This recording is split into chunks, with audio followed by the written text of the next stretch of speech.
The House will be in order. The chair lays before the House a communication from the Speaker. The Speaker's Rooms, Washington, D.C., January 15th, 2025. I hereby appoint the Honorable Monica de la Cruz to act as Speaker pro tempore on this day. Signed, Mike Johnson, Speaker of the House of Representatives. Pursuant to the order of the House of January 3rd, 2025, the chair will now recognize members from lists submitted by the majority and minority leaders for the morning hour debate. The chair will alternate recognition between the parties with time equally allotted between the parties and each member other than the majority and minority leaders, and the minority whip limited to 5 minutes. But in no event shall debate continue beyond 11:50 a.m. The chair recognizes the gentleman from Illinois, Mr. Quigley, for 5 minutes. Thank you, Madam Speaker. Madam Speaker, last week the House and Senate oversaw the certification of the 2024 election. It was a quick, smooth process. There were no riots, no violence. We completed the peaceful transfer of power as the Founding Fathers envisioned it. Now compare last week's election certification with what we witnessed 4 years ago. Thousands attacked the Capitol. They shattered windows, smashed down doors, assaulted police officers. It was a violent mob, and people died as a result, all in an attempt to stop the certification of a legitimate election. The insurrectionists and rioters threatened Vice President Pence and referred to him as, quote, dead man walking, if he didn't illegally reject the election results. Directly following January 6th, leaders on both sides of the aisle spoke out against the anti-democratic acts of the day. Former Speaker Kevin McCarthy said, the violence, destruction, and chaos we saw earlier was unacceptable, undemocratic, and un-American.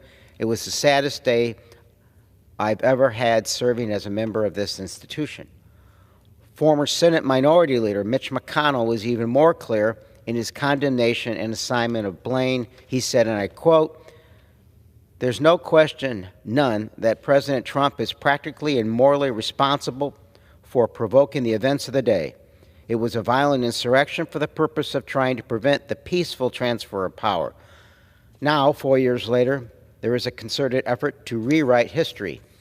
Our incoming president has called January 6th, quote, a day of love, and others have claimed it was a legitimate form of protest. Well, I was here. I saw the violence with my own eyes, and the scenes we witnessed will haunt this institution forever. We need a clear accounting of what happened and a clear accountability to ensure this never happens again. Unfortunately, this incoming president, it appears we will get neither. The president-elect has said he wants to pardon the rioters. These are folks who have been convicted in a court of law.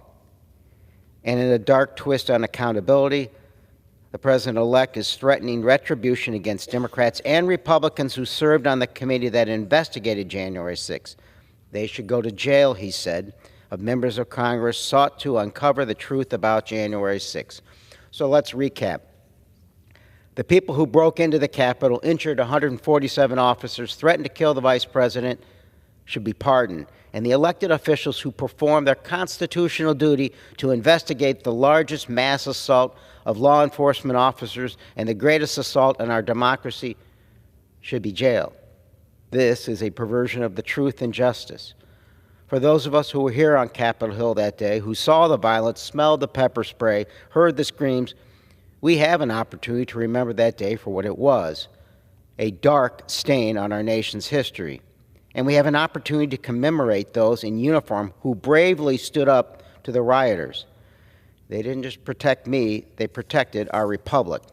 In 2022, Congress commissioned a memorial to be installed on the front of the Capitol, listing the names of those who defended the Capitol on that fateful day. 3 years later, it is yet to be mounted. We should expect more. If we can't be honest about what happened on that day, if we can't, at a minimum, come together to put up a plaque commemorating those who protected us and some who gave their last full measure of devotion, then perhaps we should install a plaque like the one from Dante's Inferno. Abandon all hope, ye who enter here. Thank you, and I yield back. The chair now recognizes the gentleman from Missouri, Mr. Alford, for 5 minutes.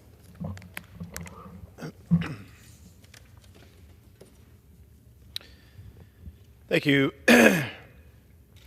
Thank you, Madam Speaker. Today I rise to honor our January Veteran of the Month, Mike Tracy. Mike entered the Air Force Delayed Entry Program in 1975, where he reported to basic training, Air Force Leadership School, and Security Police School at Lackland Air Force Base in San Antonio, Texas. After graduation, he was placed on orders to the 20th Security Police Squadron, RAF, Upper Heyford, England, home to the F-111E NATO and USAF nuclear deterrent to the former Soviet Union. When he returned to the U.S., he maintained his service after being discharged in the inactive reserve. In 1982, Mike rejoined the military as a private in the USAR in Spokane, Washington. He attended drill sergeant school and U.S. Armor School. He served as a preventative medicine specialist in Germany and participated in Operation Desert Storm. Throughout injuries, surgeries, and reassignments, Mike served his country in many different roles. His final assignment brought him to Missouri at Whiteman Air Force Base in our district. Mike, thank you for your dedication. Thank you for your service. We appreciate you, and we are so glad that your journey brought you to the great state of Missouri. We salute you today. Thank you, Mike.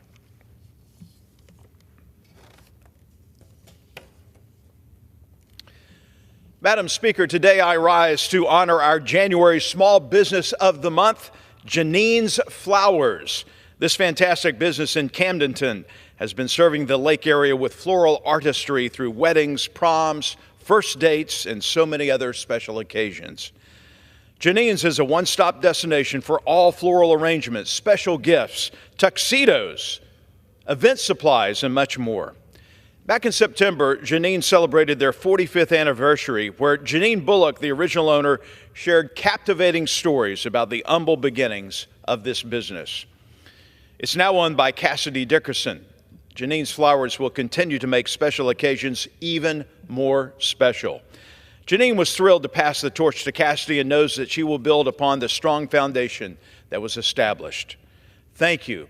Thank you for providing Missouri's 4th Congressional District with the highest quality floral arrangements and event services. In Missouri, don't forget about Janine's. Valentine's Day is coming up. Congratulations to Janine's Flowers, our January Small Business of the Month. Madam Speaker, I yield back. The chair recognizes a gentlewoman from Alabama, Miss Sewell, for 5 minutes.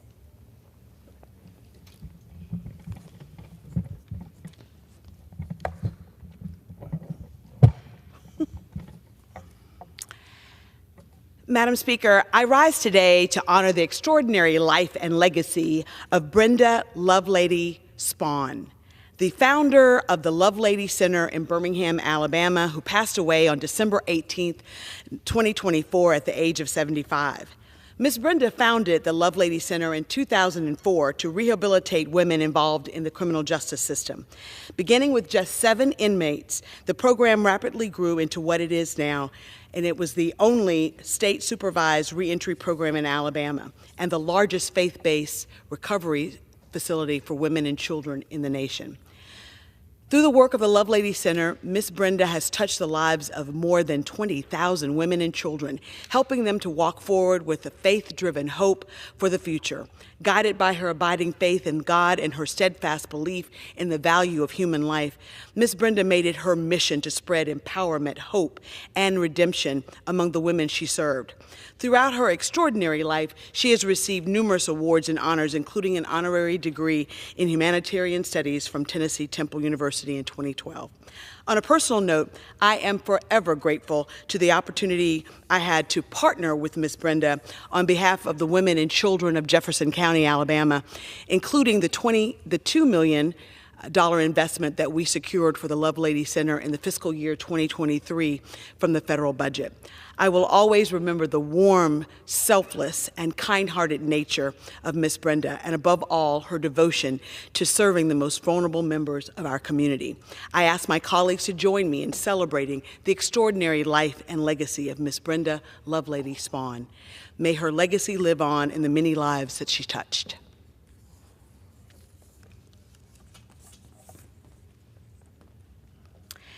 Madam Speaker, I rise today to honor the extraordinary career and achievements of Dr. Charles Steele, Jr.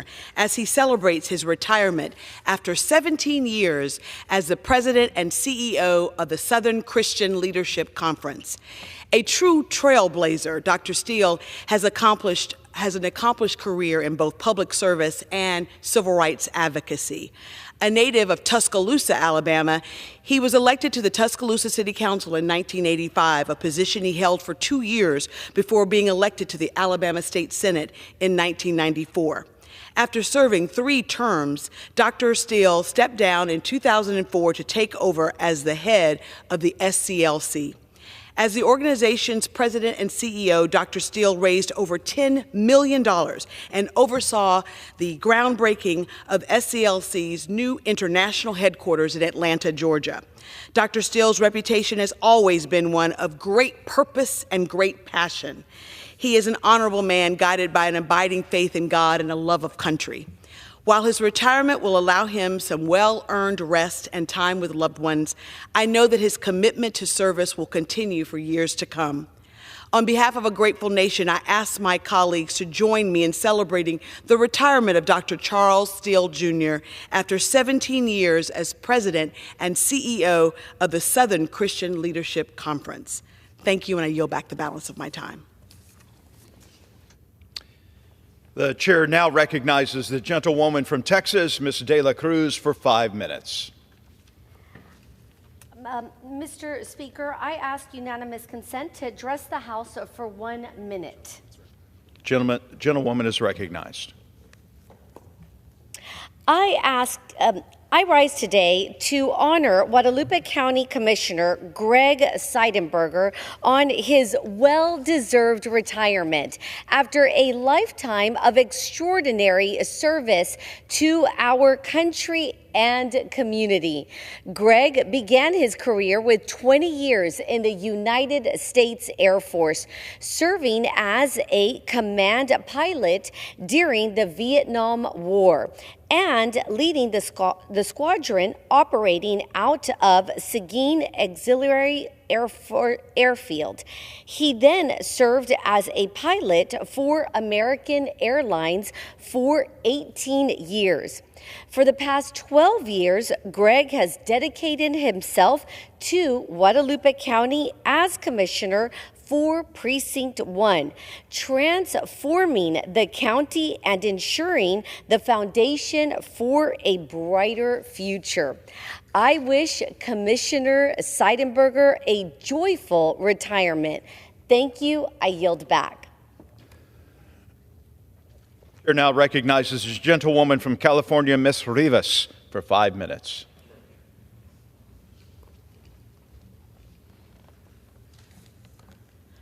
Mr. Speaker, just 5 days into my tenure as a member of the House of Representatives, several large wildfires broke out across Los Angeles County. The Palisades Fire, the Eaton Fire, and the Hearst Fire, which broke out in Sylmar on the northern end of my district. I was born and raised in the San Fernando Valley, and I consider myself incredibly fortunate to represent it in Congress. The Valley is a special place to so many people, including my own family, which makes the heartbreak of seeing images of it in danger sting deeper. I flew home last week as soon as I saw the images of footage coming out of Los Angeles County to be home with my community and helpful in any way that I could. I have immense gratitude for the Los Angeles Fire Department, the first responders, and the firefighters who arrived from across the country and from Mexico, who have been working nonstop to put out these fires.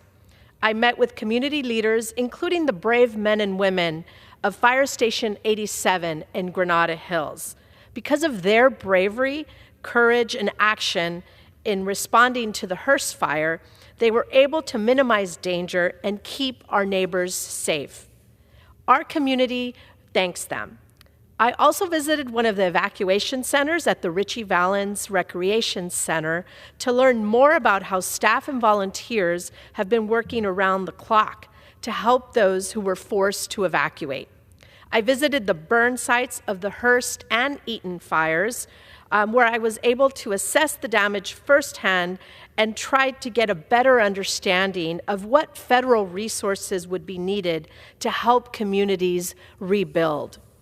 Throughout the week, I was in contact with the federal government, including the White House and FEMA, where I was able to advocate for the federal support necessary to keep constituents safe during the emergency. My congressional colleagues and I are focused on making sure our constituents and our communities have what they need to get through and recover from this emergency without any conditions. This isn't about party or politics, and I'm proud to have joined both of our senators and 46 other bipartisan members of California's congressional delegation in urging President Biden to sign a major disaster declaration so that the federal government can provide public assistance, individual assistance, and direct federal assistance to our communities. We are grateful that President Biden quickly signed the declaration, and my hope is that President-elect Trump will continue to provide resources so our constituents can immediately access the funds and resources that they need to rebuild their lives. These fires are the costliest in California's history, and it impacted everyone regardless of income or party. Lives and livelihoods have been lost, and many more continue to be in danger. We want our constituents to know that disaster assistance is available and will be available to them. This assistance may include rental payments for temporary housing for those who lost their homes, grants for home repairs, unemployment payments for workers who have lost their job because of the fires, and crisis counseling for those who have been traumatized by this disaster.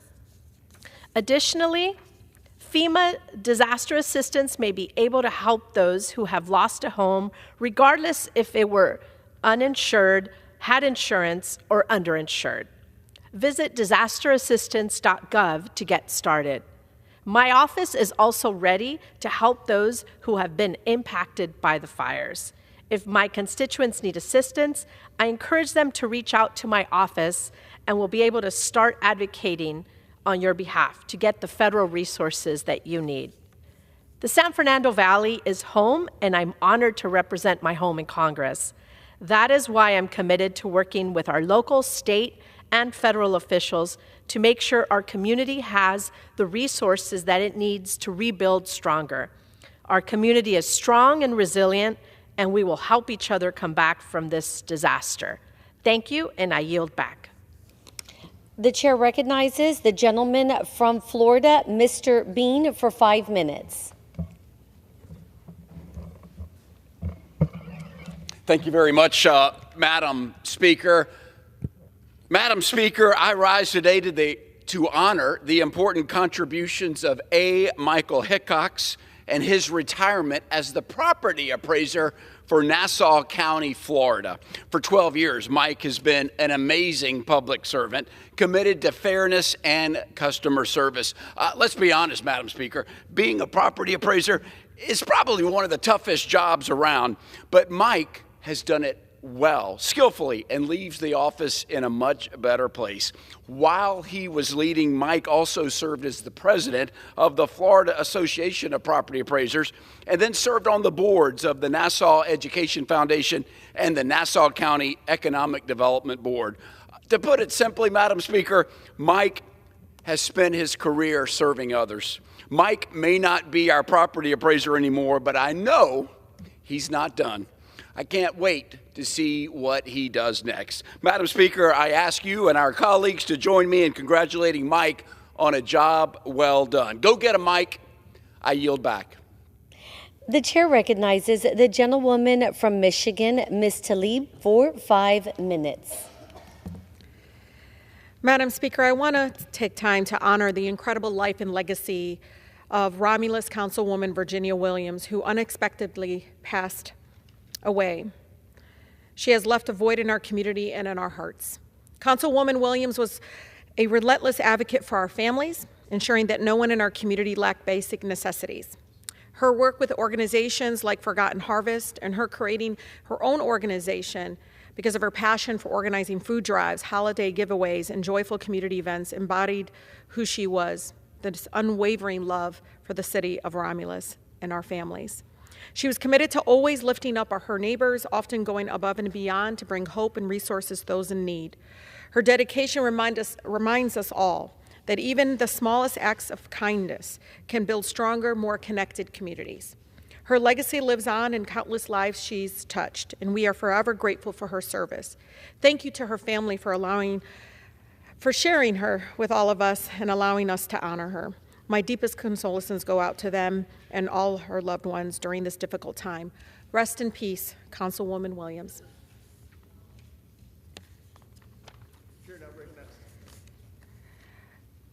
I would like to honor the life of former Dearborn Mayor Jack O'Reilly, Jr.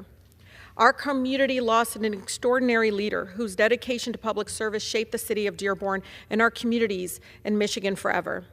Mayor O'Reilly served as the president of Dearborn City Council for nearly 2 decades and served 15-year tenure as Dearborn's 6th mayor.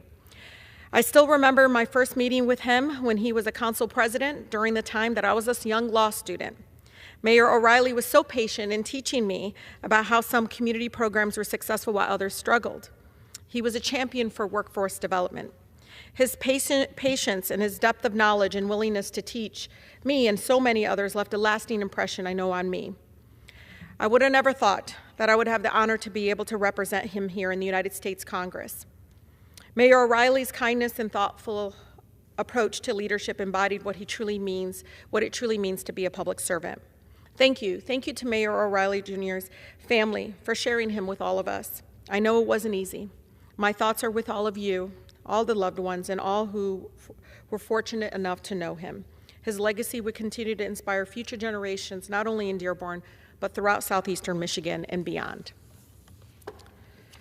I want to recognize Wayne County Commissioner Abdul Al-Hadous for his more than 40 years of public service to the city of Wayne and Wayne County and congratulate him on his retirement.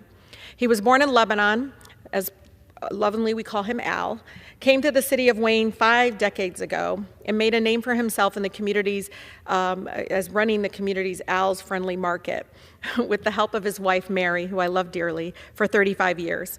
As the first Arab American mayor in Wayne County, his leadership paved the way for future leaders and was an inspiration to so many of us. In 2014, he was elected to the Wayne County Commission. For 14 years, he served our residents with dedication and resilience, always focusing on bringing people together. Thank you, Commissioner, for your decades of public service. Your legacy will continue to inspire our community in years to come. Please join me in recognizing Commissioner Al-Hadous as we wish him well in his retirement. With that, I yield. Chair now recognizes the gentleman from Indiana, Mr. Baird, for 5 minutes.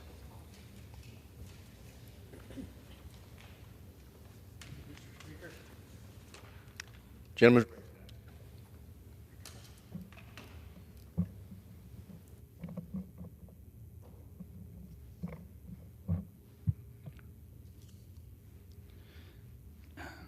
Mr. Speaker, I rise today to honor Nick Bostic, a former pizza delivery man who saved 5 sisters from a burning house. Just after midnight, July the 11th on 2022, Bostic was driving nearby when he saw the house in flames.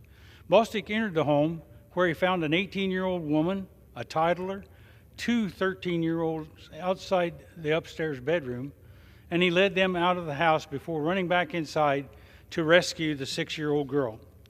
For his actions, Nick Bostic received the Carnegie Medal, given to the American and Canadian citizens who put themselves in extreme danger while saving and attempting to save the lives of others. It is North America's highest honor for civilian heroism. The entire Lafayette community is grateful for his courageous actions to save the lives of these young girls. Thank you, and I yield back.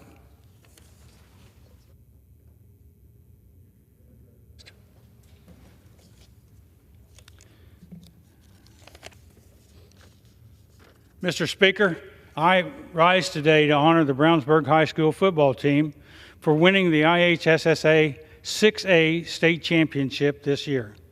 The Brownsburg Bulldogs took on the Westfield High School in the state finals in the Lucas Oil Stadium and emerged victorious with a final score of 22-17. This is the Brownsburg's first state title in nearly 40 years, and I know this win has meant so much to the Brownsburg community and cheering on to the victory. I want to congratulate this outstanding student athletes on becoming state champions. They should be incredibly proud of this hard work and dedication that brought them this victory. I also congratulate the parents, coaches, and faculty who gave their time and talent to this team. They couldn't have done it without you. Congratulations again to the Brownsburg Bulldogs. And I yield back. Gentleman's recognized. Mr. Speaker, today I rise to honor Dr. Mark Russell, who recently retired from his position as a professor of agricultural sciences, education, and communications at Purdue University. Dr. Russell joined Purdue in 1982, and from August of 2015 to September of 2022, Dr. Russell served as the head of the Agricultural Sciences Department. Dr. Russell has truly been a leader in the Purdue community, and thanks to his expertise, he has judged over 1,100 horse shows for national breed associations in 14 countries. Dr. Russell has also established and expanded the multiple exchange programs around the world, growing the university's global presence and relationships. He has been a stalwart professor at Purdue University's Ag Department, and his loss will be felt by the Purdue community and beyond. We wish him the very best as he begins this next chapter in his well-earned retirement. I yield back.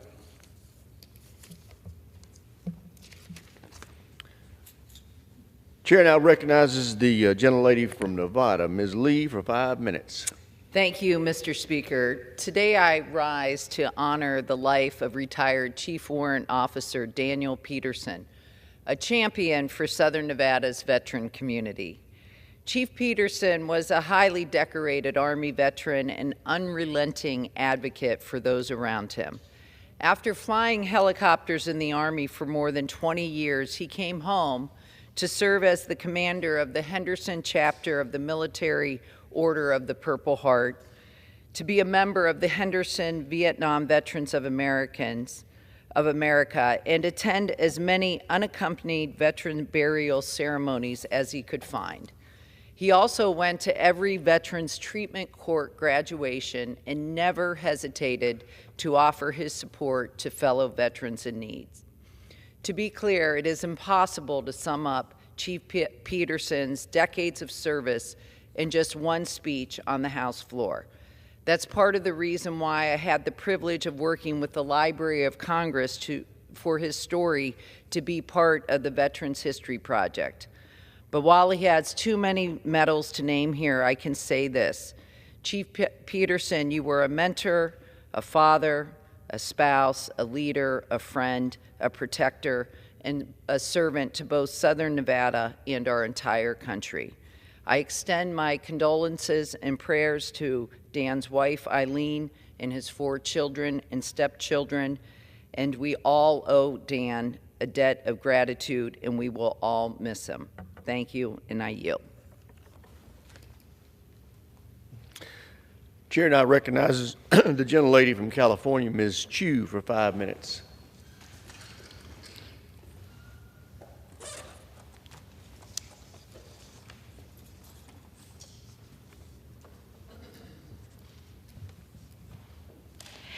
This week, I returned from my district in Southern California, which has been completely devastated by the Eaton fire. In Altadena and northern Pasadena, the fire took our neighbors' lives and destroyed the structures that provided stability to countless families' hopes, dreams, and memories. The fire has destroyed over 7,000 structures, left 20,000 people homeless, forced numerous health centers to close, and burned schools, businesses, and community institutions to the ground.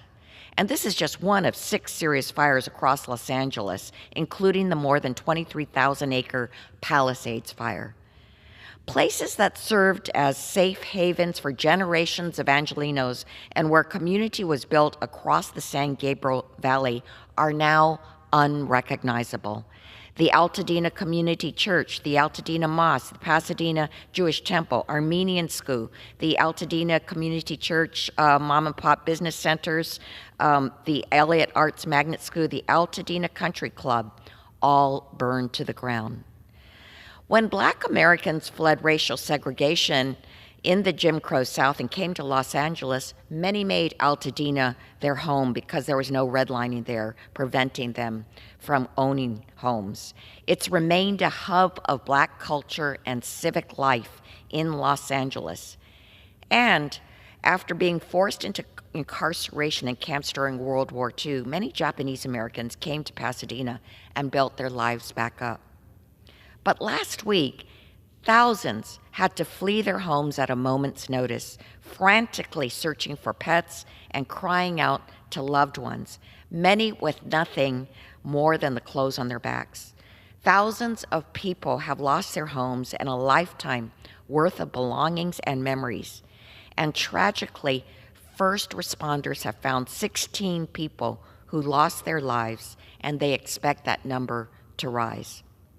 People like Anthony Mitchell Sr., a dedicated father who died alongside his son while waiting for help.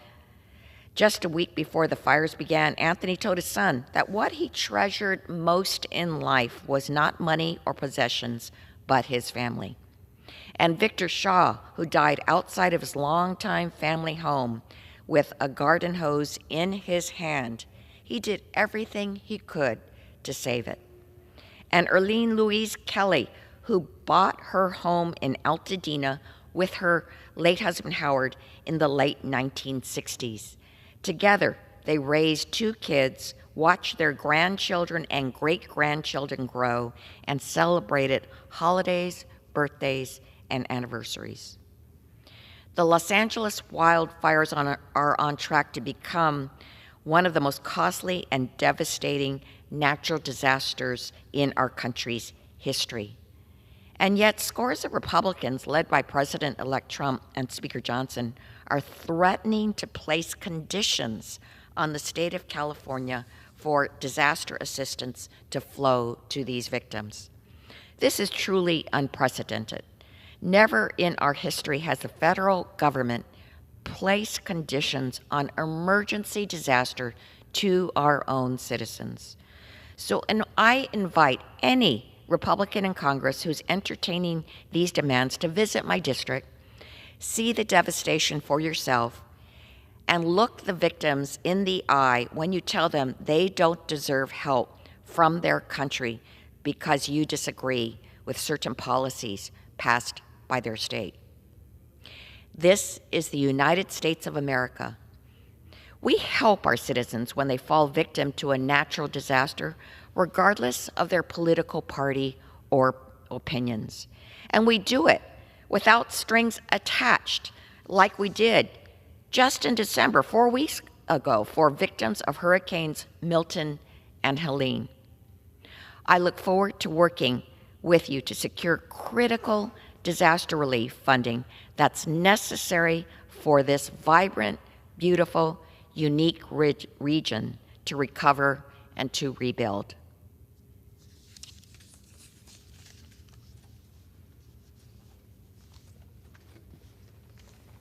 Gentlelady yields. Chair now recognizes the gentleman from Rhode Island, Mr. Magaziner, for 5 minutes.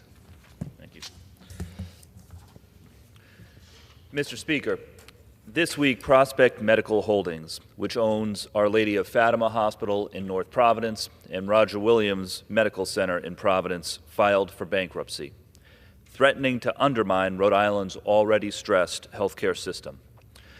Unfortunately, this is a day that many of us feared would come, because for years, Leonard Green and Partners, the private equity firm that owned Prospect Medical, and executives of the company engaged in outrageous profiteering, buying up hospitals and extracting hundreds of millions of dollars of management fees and dividends, money that should have been spent on patient care.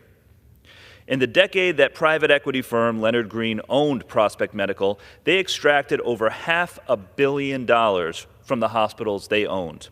And their partner, Prospect CEO Sam Lee, personally made more than $100 million buying luxury properties for himself at the same time that he shut down emergency rooms. Shameful. When I was state treasurer in 2020, I sent a letter to Leonard Green expressing my frustration at their unethical practices and the impact they were having on healthcare in Rhode Island. In response, they put out a statement insisting that all was well and that the operations at Fatima and Roger Williams were doing just fine. Now, 4 years later, wouldn't you know it, Prospect is declaring bankruptcy, threatening the health and safety of thousands of Rhode Islanders who rely on Fatima and Roger Williams, and the livelihoods of the hundreds of healthcare workers who work in those hospitals. And the executives at Leonard Green and Prospect who sucked all the money out of those hospitals are long gone, counting their millions. It's greed, plain and simple. I want to commend Senator Sheldon Whitehouse and Attorney General Peter Nerona, who have been sounding the alarm about Prospect for years. And I am committed to working with state officials and my colleagues in the Rhode Island congressional delegation to clean up the mess that Leonard Green left behind and do our best to save Fatima and Roger Williams and stabilize our state's healthcare system. But mark my words, we will not stop there. The time has come for Congress to take a hard look at the consequences of private equity ownership of hospitals. Rhode Islanders and the American people are counting on us for action, and they are going to get it. Mr. Speaker, 4 years ago last week, a violent mob attacked our nation's capital, assaulted police officers, and threatened to kill elected officials, all with the goal of blocking the results of the presidential election and denying the will of the American people. They did it because the losing candidate in that election, President Donald Trump, incited them by falsely claiming he had won. On that dark day, hundreds of Capitol and Metropolitan police officers bravely did their duty, putting their lives in harm's way to protect this building, the people in it, and our very democracy. Over 140 police officers suffered injuries, including broken bones, concussions, and PTSD. They were attacked with baseball bats, axes, and chemicals, among other deadly weapons. In the weeks that followed, 5 officers died from their injuries. The officers who served that day are all heroes who fought for our country and deserve our thanks and praise. Congress passed and President Biden signed a law to honor the Capitol police officers who defended our country during the January 6 riots with a plaque here in the Capitol building that they fought to defend. Shamefully, Republicans in Congress continue to refuse to hang that plaque. Every day that my Republican colleagues delay is an insult to the brave officers who served on January 6th and who continue to protect us day in and day out. I say to my Republican colleagues, no more delays, no more disrespect, hang the plaque now. Every pivotal event in American history has heroes and cowards, and January 6th is no different. History will always remember the heroic officers who risked their lives to defend our country, and will also remember the cowards who refused to honor them. I yield back. Members are reminded to refrain from engaging in personalities toward the president-elect. Chair now recognizes the gentleman from New Mexico, Mr. Vasquez, for 5 minutes.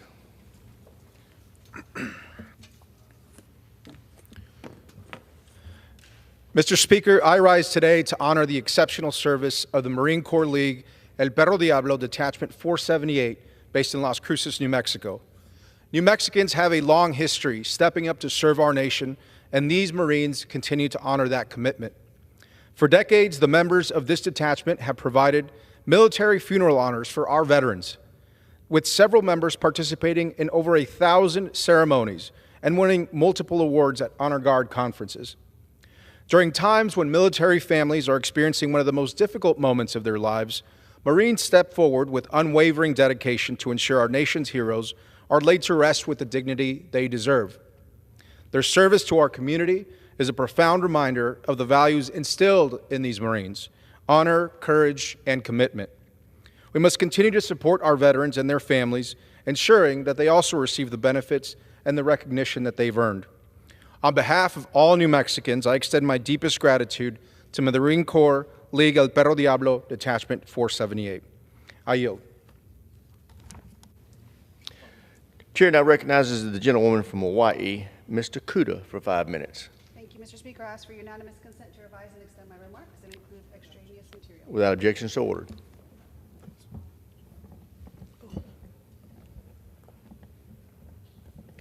Can someone help me? Maybe not. There you go. Thank you, Mr. Speaker. I rise today to voice my deep concern and disappointment with the passage of H.R. 28. As a mother of teenagers in public schools, I am appalled that instead of addressing urgent challenges like the youth mental health crisis, gun violence in our schools, and the growing teacher shortage, this legislation diverts our attention to dangerous and divisive policies. H.R. 28, under the guise of protecting fairness in sports and safety in schools, risks undermining the rights and dignity of girls and young women. Let me be clear. This bill threatens the very foundation of Title IX, the landmark legislation that for over 50 years has protected millions from gender-based discrimination in education. Patsy Mink, the trailblazing congresswoman who championed Title IX, understood the deep injustices women face in education and beyond. As a woman and a Japanese American, she fought so that her daughter and all future generations could pursue their dreams without fear of prejudice or exclusion. They fought this hard fight, and for us, this bill betrays her legacy and all of her efforts by turning back the clock on these hard-won rights. Growing up, I experienced firsthand the pain of being bullied for the way I looked and being judged for not fitting traditional expectations of what a girl should look or act like. I remember vividly being told by a school administrator to tuck in your shirt, boy. I was just a middle schooler, tall for my age, wearing my hair short, and pants, not dresses.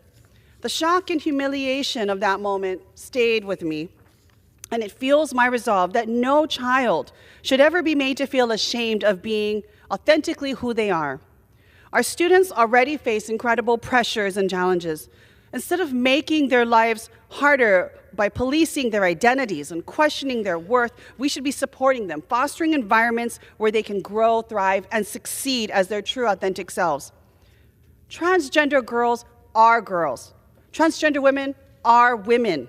And if we truly want to protect girls and women, we must stand for inclusion, dignity, and respect, not division and exclusion. This isn't just about policy, it's about our values. It's about ensuring every student feels safe, seen, and supported. That's how we protect our children. That's how we honor the spirit of Title IX. Let's move forward with solutions that uplift and unite our schools, not tear them apart. Thank you. Mr. Speaker, over the past 10 days, our nation has watched with horror and sadness the harrowing scenes coming out of Southern California as these fires tore through homes, neighborhoods, and communities. On behalf of my constituents who know the terror and trauma of wildfire all too well, I rise today in solidarity with our California and Los Angeles Ohana, and in outrage over the callous and heartless remarks that conditions should be applied to their aid. Within days of our Maui fires, teams from CAL FIRE were by our side, on the ground to help deliver relief and organize the cleanup. In our hour of greatest need, they stood by us without expectation of any reward. They simply stepped up for their fellow Americans. They showed us in Hawaii aloha. That is what we need to do as a nation, as one people. We help each other out in our times of need, regardless of where we come from or our beliefs or how we vote. We as members of Congress pledge to do this every single day when we convene for business. One nation, unconditionally, under God. Now in California's time of greatest need, the President-elect the Speaker and other colleagues here in the House want to impose policy conditions on federal disaster aid. This will endanger innocent lives and delay the ability of our fellow Americans to rebuild and recover from this disaster. Never before in our history has the federal government imposed conditions on disaster aid for its own citizens. But this is just more than unprecedented. To deny our fellow Americans the help they need after losing loved ones, their homes, their businesses in their darkest hour because of political differences, it's not just cruel, it's immoral. It's un-American. It is not who we are as a country. It's an affront to our most basic values, one that transcends any law or policy and lies at the core of our faiths, that we should do to others as we would do to us, that we must love thy neighbor. Mr. Speaker, I ask my colleagues to join me in solidarity and our fellow Americans in delivering the aid that California desperately needs without political conditions. In doing so, I urge my colleagues to do the right thing and stand up for our values as a nation. Let us send the right message to the American people that their government, of the people, by the people, and for the people, will always stand by them unconditionally, no matter what. Thank you, Mr. Speaker, and I yield back. Gentlelady yields back. Chair now recognizes the gentleman from California, Mr. LaMalfa, for 5 minutes. Thank you, Mr. Speaker. Well, here to talk about the Endangered Species Act. Indeed, it was designed back in the early 70s and passed bipartisanly, signed by Richard Nixon, to protect endangered species. But what we see with its implementation in my home state in California and many other areas around this country, especially in the West, that there's been significant misinterpretation of it. Indeed, it's been weaponized to stop many things that would be good for people, even for the environment. We're talking forestry practices that would make our land safer and less fire prone. We're talking water supply that would help valley farmers, would help urban areas, and certainly would be helping the situation in Los Angeles right now. What I have depicted here is a brush clearing project that was just above Pacific Palisades, those other areas in LA that they actually had underway for a while until a national monument was declared above an area called Altadena, and it stopped the ability to keep clearing brush because national monuments, you're not allowed to go in there and really do anything because it has to be left pristine and preserved. So this is, and that ties in with endangered species as well. So we see that the results, instead of clearing this brush, we get results like this happening right now in Southern California, tragically, needlessly. So we're going to continue to see this. I've seen it in my district. I've lost 3.5 of my small towns in my district in the last 6 years, including the Paradise Fire, which took 85 lives, 90% of the town, Greenville, Canyon Dam, and a smaller town called Doyle that got burned into on the east side. So again, the Endangered Species Act being manipulated and weaponized against doing the work we need to do is partly at fault. For example, when we talk about water in California, let's look at the Delta Smelt for a moment. Okay, so the water supply we should be building in California is impeded because the water has to be shipped out to the Pacific Ocean, supposedly to help the Delta Smelt. This has been going, the water increases have happened since 1992. Legislation here increased another 800,000 acre feet per year, and then it's built up from there. So hopefully or somehow help the Delta Smelt. This is Shasta Dam in Northern California, which we're trying to get filled right now, but is going to be less and less useful for people as more and more of this water is dumped out through the Delta. And what's that mean for Southern California? Well, for example, let's lay this one down. Let's take a look at this. This is the Santa Ynez Reservoir, which currently is empty, supposedly for rehab and some maintenance. This is what it's supposed to look like full. That's what it looks like right now. Seems people in Southern California, some of they're supposed to be in charge, didn't know it was even empty. So this holds approximately 40 acre feet, okay, when it's full. It says 117 million gallons. Shasta Dam here, full holds 4.5 million acre feet. So we've been discussing a raise of Shasta Dam. It'd be pretty easy to raise it 18 feet. that would cause about 630,000 more acre feet to be available to be stored in California. And so with that, can you imagine 600,000 acre feet, what it could be doing to help? It could fill this in minutes with what the amount of water going out the Pacific Ocean. But the Endangered Species Act is being used as a weapon against the raise of an existing dam that was built in the 30s there that would do that. They'll find a species of the week to do that. In this case, I believe it's a salamander. So let's go back in time just a little bit. You've probably heard of the Tennessee Valley Authority and the Tellico Dam. That was a project that was, the idea came about in the late 60s, and the construction was going to happen pretty soon after that. So what they did, I think some biologists from, I believe, University of Tennessee was out on a hike and discovered, he thought, she thought, whoever it was, that there's something called a snail darter in the river there.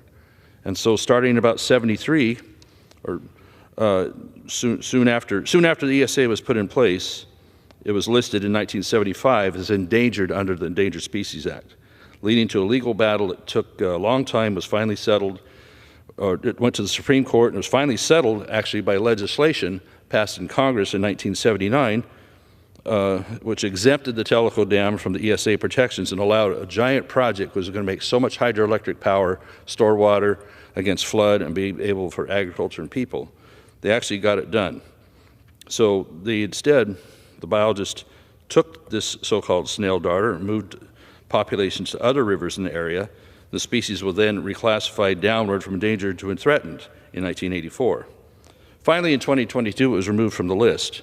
But interestingly, when we talk about the weaponization of ESA, a just released study revealed that the snail darter isn't an actual distinct species, but is actually just another population of one called the stargazing darter.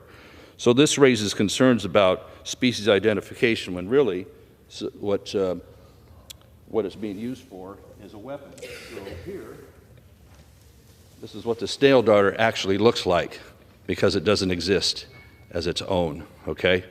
And this is what they're doing in Southern California. I just showed you the picture of the fires. There's a project near Pacific Palisades that was going to remove some vulnerable power pole lines that are made of wood and some lower hanging wires and other equipment with some stronger, more fire-resistant ones. And they'd gotten started on the project, but they discovered a species of vetch, which is grown as a crop in many other areas as a cover crop or what have you. But they discovered one they called, I think, Montans or something, milk vetch. Well, we grow cow vetch all the time in other areas. And I'll have a picture for you in another speech, but when you put them side by side, they're the same picture.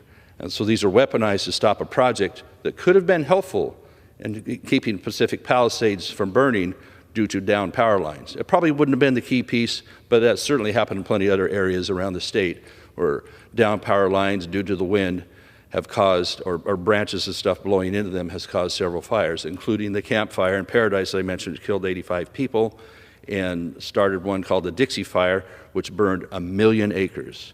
And so what we have in Northern California frequently is what's called public safety power shutoffs, where people just have their power shut off because the wind might blow hard enough to blow branches into power lines somewhere.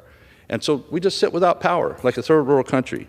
This all traces back to the inability to do the forestry management, or I was talking about with water storage, to have water supply for Southern California. So really what it boils down to, we need leadership, like what President Trump is going to do for us, and what Gavin Newsom has been stopping as far as helping us with water storage and helping the water get to farmers and get to urban areas as needed. I yield back. Gentleman yields back. Chair now recognizes the gentleman from Connecticut, Mr. Larson, for 5 minutes. Thank you, Speaker Rogers. Good to see you. That has a nice ring to it. I rise today to address the concern that faces the United States Congress, one that it has avoided and neglected for more than 54 years. Richard Nixon was the last president to enhance Social Security. That was in 1971. All of us are concerned on both sides of the aisle, but concern is no substitute for action. and it's long overdue that Congress takes a vote on behalf of the American people. Social Security is more than a pension program. And I think the American public knows it and is getting aroused because, well, there's 70 million Americans that are on Social Security and 10,000 baby boomers a day become eligible for Social Security. For example, Mr. Speaker, in your district alone, you have over 175,000 Social Security recipients. And it's broken down into those who receive pensions, those who get spousal benefits, those who get widow benefits, children, and of course, disabilities. More veterans rely on Social Security disability than they do on the VA. But here's the other key thing, and we don't emphasize this enough. Social Security is the best economic development program that we have in the country. Every district, on average, gets over $200 million coming into that district on a weekly basis. So imagine, on a monthly basis. And can you imagine, where do they spend that money? Nobody gets wealthy on Social Security, that's for sure. But that money goes right back into the economy. And so it becomes something that Congress hasn't adjusted since 1971. Now, I think a few things everyone would acknowledge have happened to the economy since 1971. But certainly for Congress to neglect its responsibility, and you can point fingers every way, but the bottom line is Congress needs to act. Congress needs to vote. President Trump has called for tax cuts for people on Social Security. I applaud him. We've had tax cuts in our proposal for the last decade, but there has been no action on that. But the difference between what we're proposing and what President Trump is proposing is that we pay for ours, because if you don't pay for it, what you end up doing is bankrupting the Social Security Fund. Still, the #1 anti-poverty program for the elderly and the #1 anti-poverty program for children. But this economic development piece is something, again, that all of us ought to be able to embrace. I provide every member of Congress with a card that will demonstrate how many recipients you have and how much money comes into your district on a monthly basis. And for us meaning the United States Congress, it's the only body that can act. President can't do it through executive order. The Supreme Court isn't going to take it up. Only the United States Congress can. Inaction means the fund will be cut. Unpaid action means the fund will be cut drastically. Imagine, Mr. Speaker, there's more than 5 million people that get a below poverty level check from Social Security, having paid in all their lives. That was not the guarantee that they signed up for. And there's close to 35 million people in total, 35 million fellow Americans. This is the only benefit they have. Again, testing to the great vision and leadership of Franklin Delano Roosevelt, knowing that this is actually the safety net of capitalism. This allows people to take risks because even if people were to fail, there is something there to catch them and help them and their families through this. But Congress has not acted since 1971. Now, some will say, no, wait a minute. Didn't Tip O'Neill yes, they did. Tip O'Neill got together. It was primarily led by Senator Bob Dole. We got together with Ronald Reagan, who was adamantly opposed to Social Security, but Dole convinced him, no, this is the right thing to do. So what they did is they extended the solvency of Social Security to its current position. Not as long as it should have been, but nonetheless, it was an action that went in the right direction. Mr. Speaker, I know you to be a man of goodwill and integrity, and I hope this is something that we can bring up and work to get this done on behalf of the American people. And with that, I yield back. Gentleman from Connecticut yields back. The chair now recognizes the gentleman from Pennsylvania, Mr. Muser, for 5 minutes.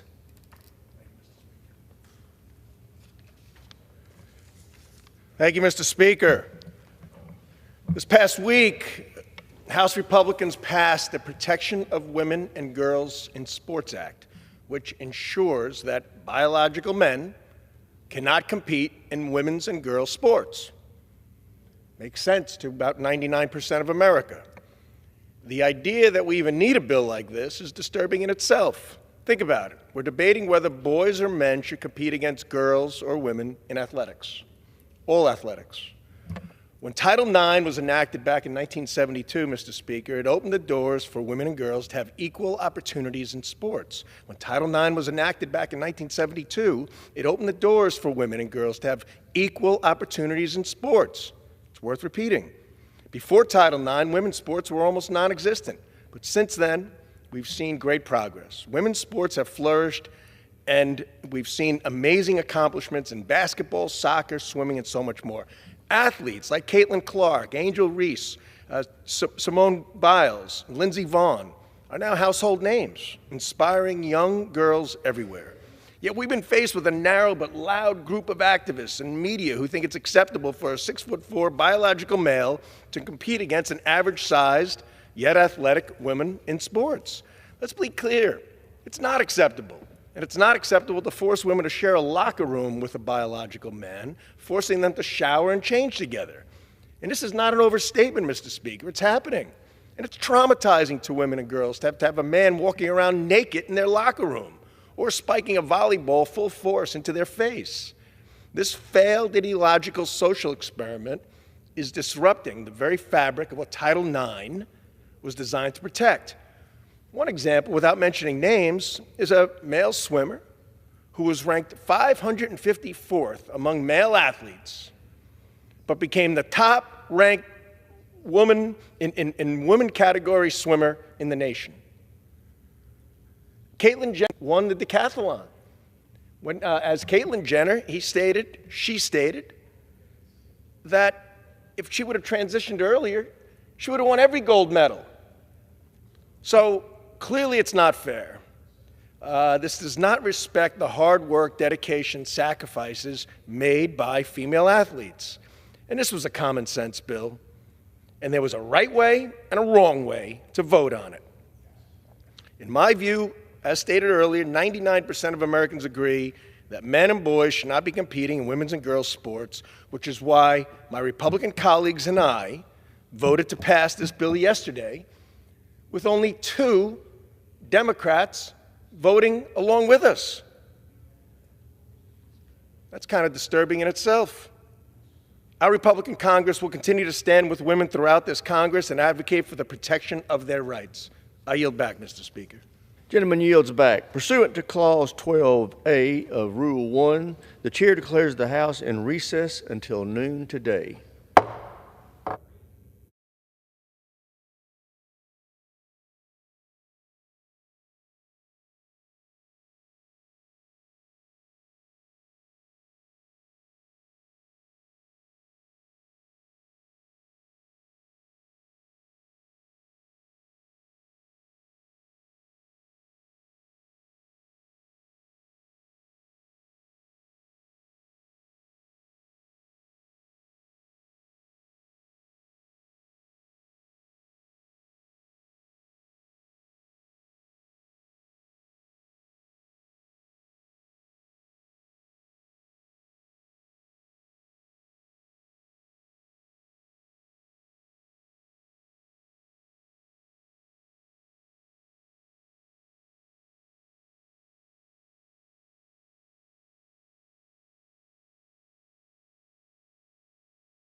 The House will be in order.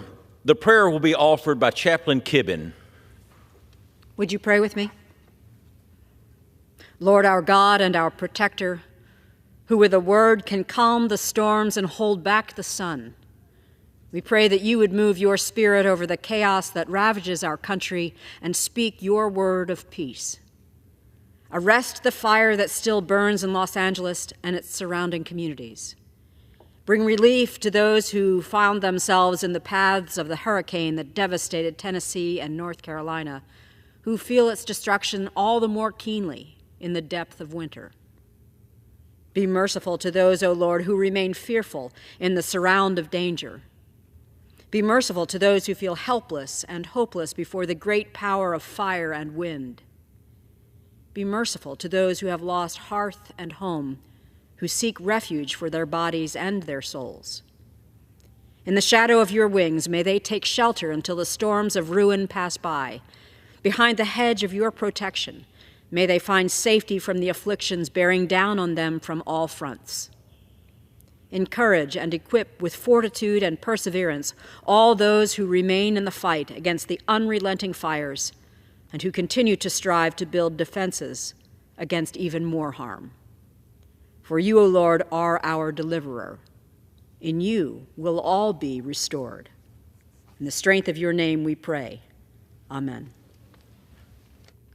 The chair has examined the journal of the last day's proceedings and announces the House the approval thereof. Pursuant to Clause 1 of Rule 1, the journal stands approved.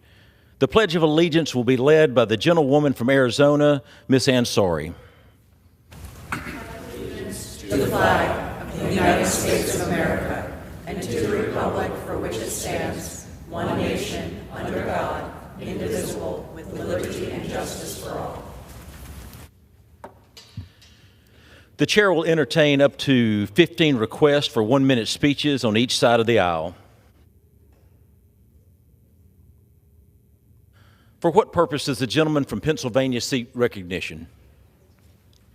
Mr. Speaker, I rise to address the House and ask unanimous consent to revise and extend my remarks. The gentleman is recognized.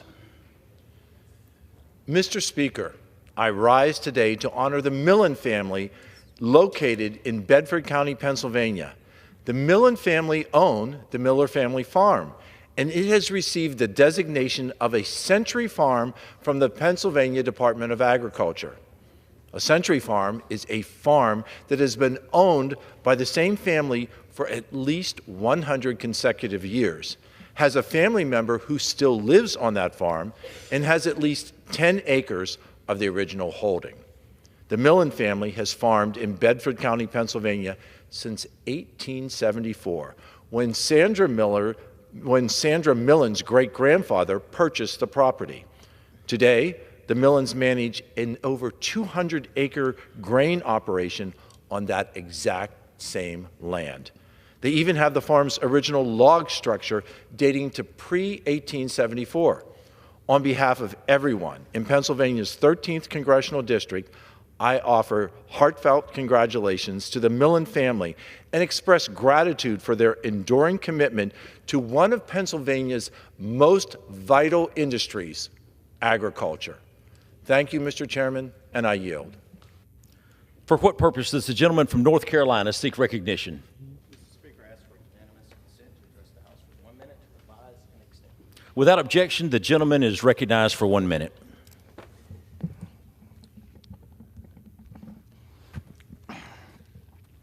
Mr. Speaker, I rise to honor and celebrate the remarkable life of Dr. Suzanne Evans Shepherd, an exceptional member of our community who touched many lives. She was a devoted mother, educator, and wife, an inspiring figure who cherished her church, Victory and Dominion World Outreach Center, to serve as a reminder of her tremendous contributions. Her church has renamed its Family Life Center in her honor. On her birthday, family and community members gathered to celebrate. We released balloons into the sky, and Pastor Dr. Zebedee Shepherd, her beloved husband, made the heartfelt announcement. The new name is fitting, reflecting the center's role in serving the community to which she dedicated so much of her life. I'm truly grateful for Dr. Susan Shepard, and the new name of this incredible facility in our community now makes it complete. Thank you, Mr. Speaker. I yield back. For what purpose does the gentlewoman from Texas seek recognition?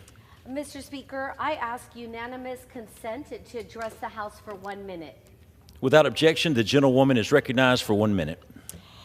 Today, I rise to honor Guadalupe County Commissioner Greg Seidenberger on his well-deserved retirement after a lifetime of extraordinary service to both our country and our community. Greg began his career with 20 years in the United States Air Force, serving as a command pilot during the Vietnam War and leading the squadron operating out of the Seguin Auxiliary Airfield. He then served as a pilot for American Airlines for 18 years. For the past 12 years, Greg has dedicated himself to Guadalupe County as Commissioner for Precinct 1, transforming the county and ensuring the foundation for a bright future. I wish Commissioner Greg Seidenberger a joyful retirement. Again, congratulations. Thank you. I yield back.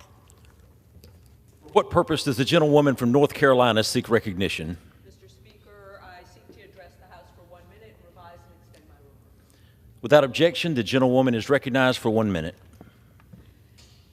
Mr. Speaker, I rise today with grave concern about the effort in North Carolina to overturn the will of the voters of our state. In November, Justice Allison Riggs won the election to retain her seat on the North Carolina Supreme Court. Her victory was confirmed by 2 separate recounts, but her opponent refuses to concede. Instead, he is seeking to overturn the results of the election with the help of our Republican majority on the court. He is arguing that 60,000 valid votes should be thrown out. 4 years after January 6th, we're once again reminded about how fragile our democracy truly is. A judicial candidate does not accept the results of an election, so he's trying to silence voters in the pursuit of power. This is an attack on North Carolina voters, the integrity of our elections, and our system of justice. Thank you, Mr. Speaker, and I yield back. For what purpose does the gentleman from Texas seek recognition? House for 1 minute. Without objection, the gentleman is recognized for 1 minute. Mr. Speaker, I rise today to congratulate the North Crowley Panthers for their decisive 50-21 win over Austin Westlake to become the UIL Class 6A Division I state champions. The Panthers finished the season with an impressive record of 15 wins and no losses, earning their first state championship victory since 2003. Throughout many early mornings, long hours on the field, and staying focused in school, these young men and women showed dedication, strength, and an overwhelming commitment to victory. I'm proud that their hard work has paid off. As some of these bright and talented men and women prepare for their next endeavors, I wish them the best of luck and blessings for an even brighter and more victorious future. Go Panthers! In God we trust. I yield back. For what purpose does the gentlewoman from Arizona seek recognition? Mr. Speaker, I ask unanimous consent to address the House for 1 minute and to revise and extend my remarks. Without objection, the gentlewoman is recognized for 1 minute. Mr. Speaker, I rise today to honor the remarkable legacy of Pastor Warren Stewart Sr. of Phoenix, Arizona. At First Institutional Baptist Church, Pastor Stewart has been a beacon of hope, faith, and justice in our district for decades. His tireless work has gone beyond his pastoral role. He has always been a leader for social change in our community. In fact, his efforts were key to securing Arizona's recognition of Martin Luther King Jr. Day, long after many other states had added the holiday to their calendars. As he steps into retirement, we are deeply grateful for his leadership. Pastor Stewart, thank you for your decades of service to our community. Your legacy is one of love, inclusivity, and hope. Pastor Stewart, we wish you the very best in this next chapter. Thank you. I yield back. For what purpose does the gentleman from Pennsylvania seek recognition? Mr. Speaker, request unanimous consent to address the House for 1 minute and to revise and extend my remarks. Without objection, the gentleman is recognized for 1 minute. Mr. Speaker, I rise to recognize the importance of uplifting and empowering our skilled workforce. Across the country, skills gaps are plaguing employers and barring workers from filling millions of open job opportunities. This is why today I was proud to introduce the Bipartisan Skills Investment Act. This common sense legislation allows workers at any point in their career to contribute to Coverdell lifelong learning accounts, which are tax-advantaged savings opportunities that will allow Americans to pursue new job skills and better career prospects. Workers of all ages would be eligible to use Coverdell lifelong learning accounts to pay for skills training, apprenticeships, and other workforce-focused programs. As a senior member of the Education Workforce Committee and co-chair of the Bipartisan Career and Technical Education Caucus, I'm proud to sponsor the Skills Investment Act to provide additional resources for workers to climb to the next rung on the ladder of opportunity. And I thank my colleagues, Congresswoman Bonamici, Congressman Fitzpatrick, and Congressman Snyder for joining me in this effort. Mr. Speaker, I urge my colleagues to join me in uplifting our workforce through this bipartisan legislation, and I yield back the balance of my time. The gentleman from Pennsylvania yields. For what purpose does the gentleman from South Carolina seek recognition? Mr. Speaker, I ask unanimous consent to address the House for 1 minute, revise and extend my remarks. Without objection, the gentleman is recognized for 1 minute. Thank you, Mr. Speaker. The rule of gun axis of invasion continues murderous conduct. Sadly, war criminal Putin, the Iranian regime, and the Cuban communist dictatorship are working to destabilize West Africa with the terrorist Polisario Front, a murderous threat to the Kingdom of Morocco, an American partner for 250 years. Records of the deposed Assad Syrian dictatorship confirm Polisario sent militias for training. Last week, the Polisario invited PKK terrorists to a summit threatening our valued NATO ally, Turkey. President Donald Trump stood with Morocco, recognizing Western Sahara as Moroccan. I appreciate chairing the Morocco Friendship Caucus. In conclusion, God bless our troops as the global war on terrorism continues. Open borders for dictators puts all Americans at risk of more 9/11 attacks imminent, as warned by the FBI. Trump will reinstitute existing laws to protect American families with peace through strength. Best wishes to Pete Hegseth. I was grateful to attend the hearing where he qualified for Secretary of Defense, ably conducted by Chairman Roger Wicker. I yield back. For what purpose does the gentleman from Nebraska seek recognition? I ask unanimous consent to address the House for 1 minute and to revise and extend my remarks. Without objection, the gentleman is recognized for 1 minute. Mr. Speaker, I rise today to celebrate one of Northeast Nebraska's most important institutions, Northeast Community College. This year, the NJCAA Men's Soccer National Champion hails from Nebraska's 1st Congressional District, our very own Northeast Hawks. Throughout the national tournament, Northeast consistently defied the odds. They fought through several close matches, claiming victories against teams that had bested them in previous seasons. They even beat the odds in the championship game. While ranked 5th, our Hawks triumphed with a 2-1 victory over the second-ranked team to secure their historic title. From head coach Adam Potter to every single player, the Hawks have displayed remarkable team spirit on their journey to this historic success. Their work is a testament to the character and the values of our national champions, as well as the entire Northeast student community. On behalf of Nebraska's 1st Congressional Districts, congratulations to the Northeast Community College men's soccer team on becoming the first in school history to win an NJCAA national title. Thank you, and I yield back. For what purpose does the gentleman from Texas seek recognition? Mr. Speaker, I ask for unanimous consent to speak with the House for 1 minute and to revise and extend my remarks. Without objection, the gentleman is recognized for 1 minute. Mr. Speaker, it is the honor of my life to serve the people of Texas's 26th Congressional District. My district encompasses parts of Denton, Cook, Wise, and Tarrant counties, all the way north to the Oklahoma border. Our district offers a tapestry of landscapes that reflect the best of Texas. But what truly makes our district special is its people. From the ranchers who raise horses, beef cattle, sheep, and goats, to the entrepreneurs driving new innovation, to the healthcare workers caring for our loved ones, to the educators shaping the minds of tomorrow, we are guided by our patriotic love of country. Our district has a legacy of strong leadership, and I thank and congratulate Dr. Burgess for his service to our district. Now today, I honor the kind and hardworking men and women from Texas's great 26th Congressional District who entrusted me to serve on their behalf. I'm honored to call it my home, and I'm honored to be a representative in Washington. Mr. Speaker, I yield back. The gentleman from Texas yields. For what purpose does the gentlewoman from Louisiana seek recognition? Mr. Speaker, I ask to address the House for 1 minute and to revise and extend my remarks. Without objection, the gentlewoman is recognized for 1 minute. Mr. Speaker, today I rise to recognize Southeastern Louisiana University in Hammond, Louisiana for 100 years of educating students in our state.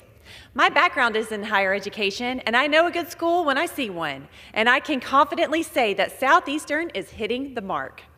With more than 150 academic programs and over $1 billion in annual economic impact, Southeastern is truly changing lives. This year, the school saw its highest ever graduation rate and freshman retention rate. Hitting the century mark is no small achievement, and Southeastern's momentum is only increasing. With their recent record-breaking enrollment increase, Southeastern will continue to shape our nation's leaders for years to come. A quality education sets students up for a lifetime of success. By that measure, Southeastern has had a tremendous impact. Thank you to the wonderful faculty and staff who have made 100 years possible. And under President William Wainwright's leadership, Southeastern is moving in the right direction. I look forward to seeing the great work they do in the school's second century and beyond. Thank you, Mr. Speaker. I yield back. For what purpose does the gentleman from Idaho seek recognition? Mr. Speaker, I request 1 minute to address the House to revise and extend my remarks. Without objection, the gentleman is recognized for 1 minute. Thank you, Mr. Speaker. Biological men should not be competing in women's athletics. This is a common sense sentiment that most Americans agree with, especially back in my home state of Idaho. However, under the Biden administration, the integrity of women's and girls' sports has come under threat. In fact, just this last year, President Biden rolled out a regulation attempting to usurp states' ability to protect women and girls and make sure they have a safe and fair playing field in sports. That is why this week, my House colleagues and I passed the Protection of Women's and Girls Sports Act of 2025. This bill strengthens Title IX protections to ensure the definition of an individual's gender in an athletic competition is based solely on their genetics at birth. Women and girls sports are for women and girls only. I proudly voted yes on this legislation and encourage my Senate colleagues to do the same. I yield back. The gentleman from Idaho yields. For what purpose does the gentleman from Georgia seek recognition? Ask unanimous consent to address the House for 1 minute to revise and extend my remarks. Without objection, the gentleman is recognized for 1 minute. Mr. Speaker, I rise today to mourn the loss of Sonny Smart, who unfortunately passed away this month at the age of 76. Mr. Smart graduated from Sanford in 1970, where he played the position of center on the football team. He joined Hopeville High School as an assistant coach shortly after his graduation. Soon, Mr. Smart began his 23-year head coaching career. At the beginning of his career as a head coach, Mr. Smart was a high school football coach at Bainbridge High School in South Georgia from 1988 to 1994. He then moved on to become the head coach at Rayburn County High School of North Georgia in 1995, where he remained until his retirement. The father of Georgia football coach Kirby Smart, Mr. Smart was a valued member of the Georgia community. During his time at Bainbridge, he even had the opportunity to coach his son Kirby. Mr. Smart is survived by his wife Sharon and his 3 children, Carl, Kirby, and Kendall. He will always be remembered as an incredible father, husband, coach, and friend. Thank you, Mr. Speaker, and I yield back.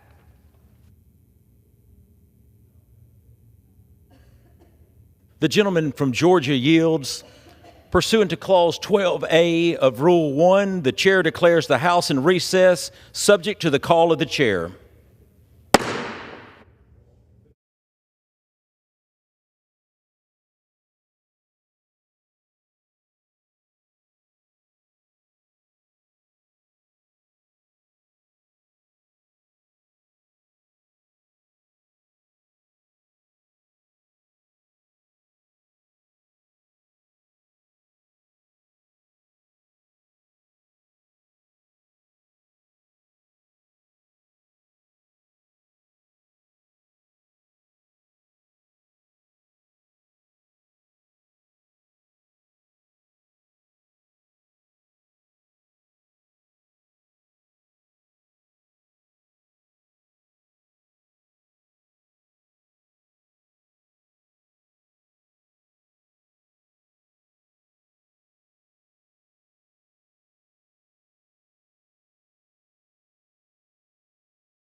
The House will be in order.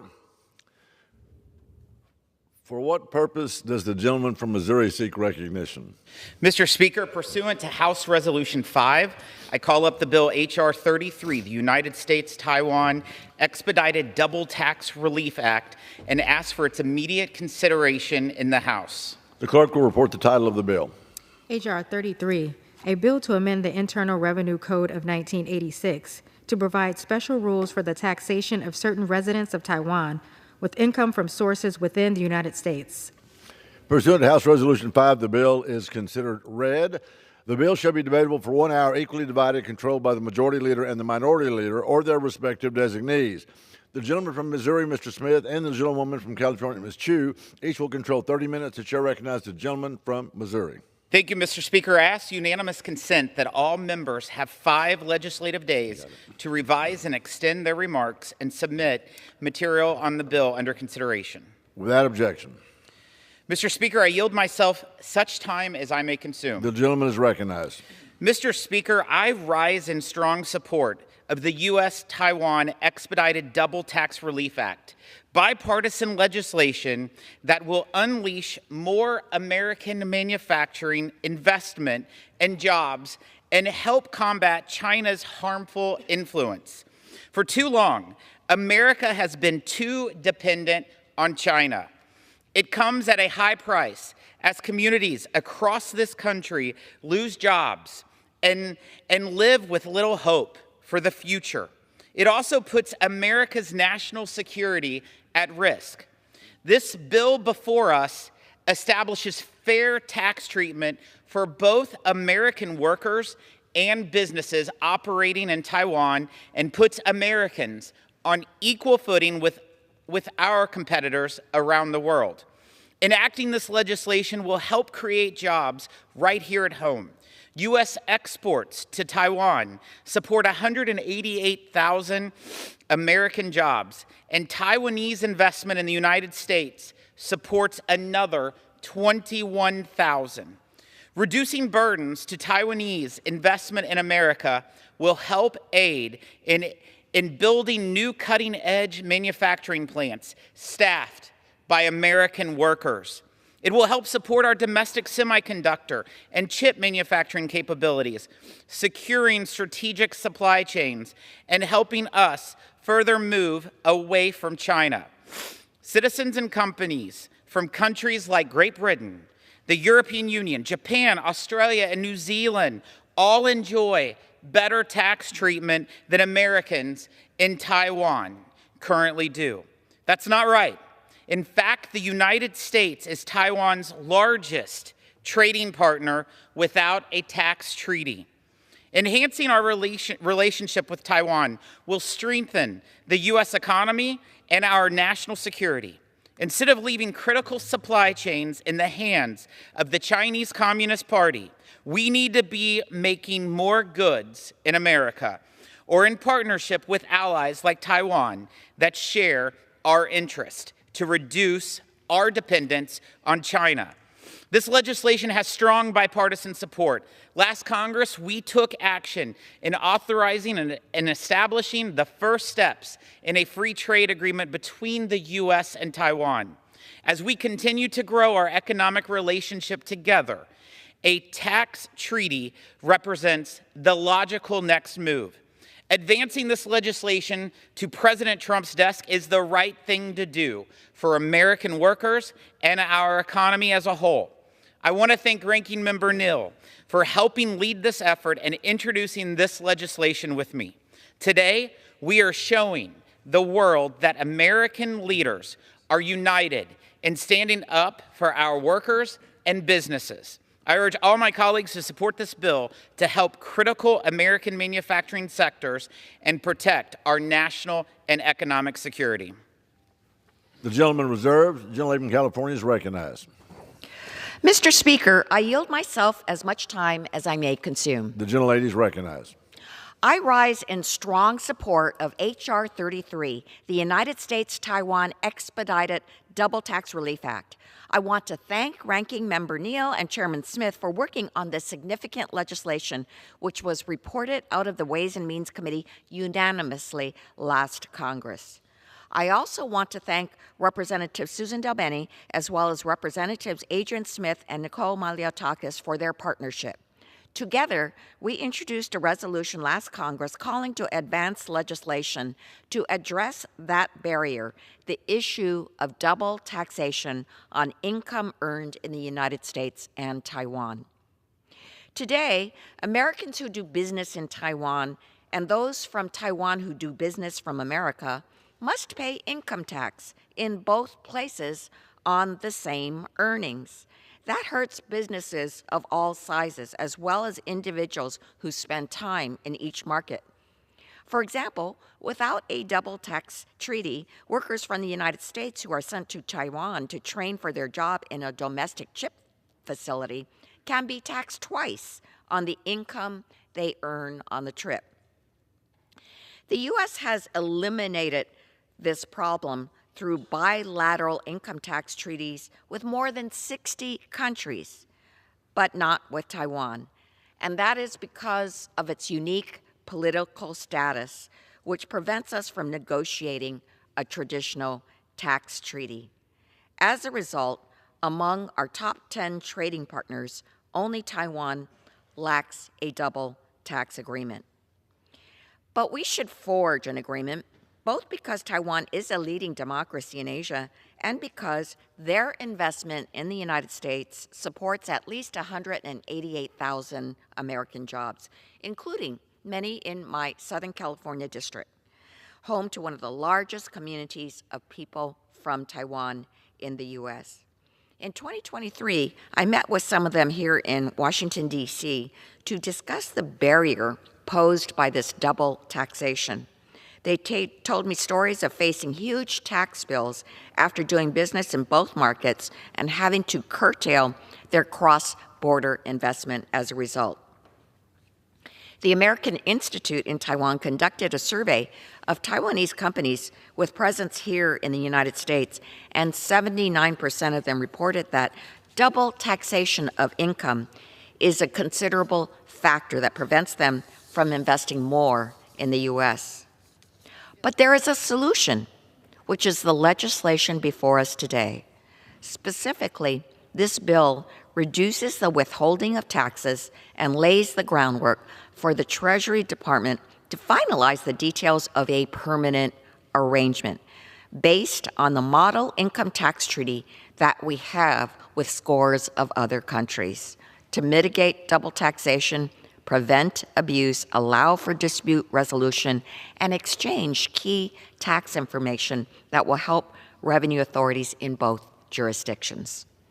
This bill will ensure that our nation can take full advantage of the historic investments that we've made under the Biden-Harris administration, like the bipartisan CHIPS and Science Act.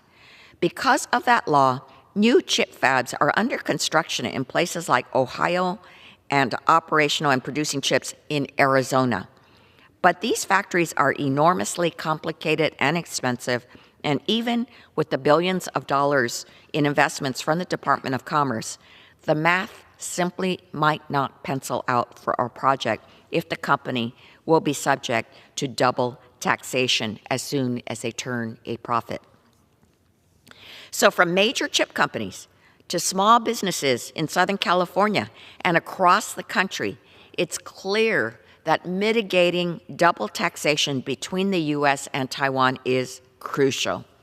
And it will only become more important as Congress continues to work in a bipartisan manner to strengthen our economic relations with Taiwan.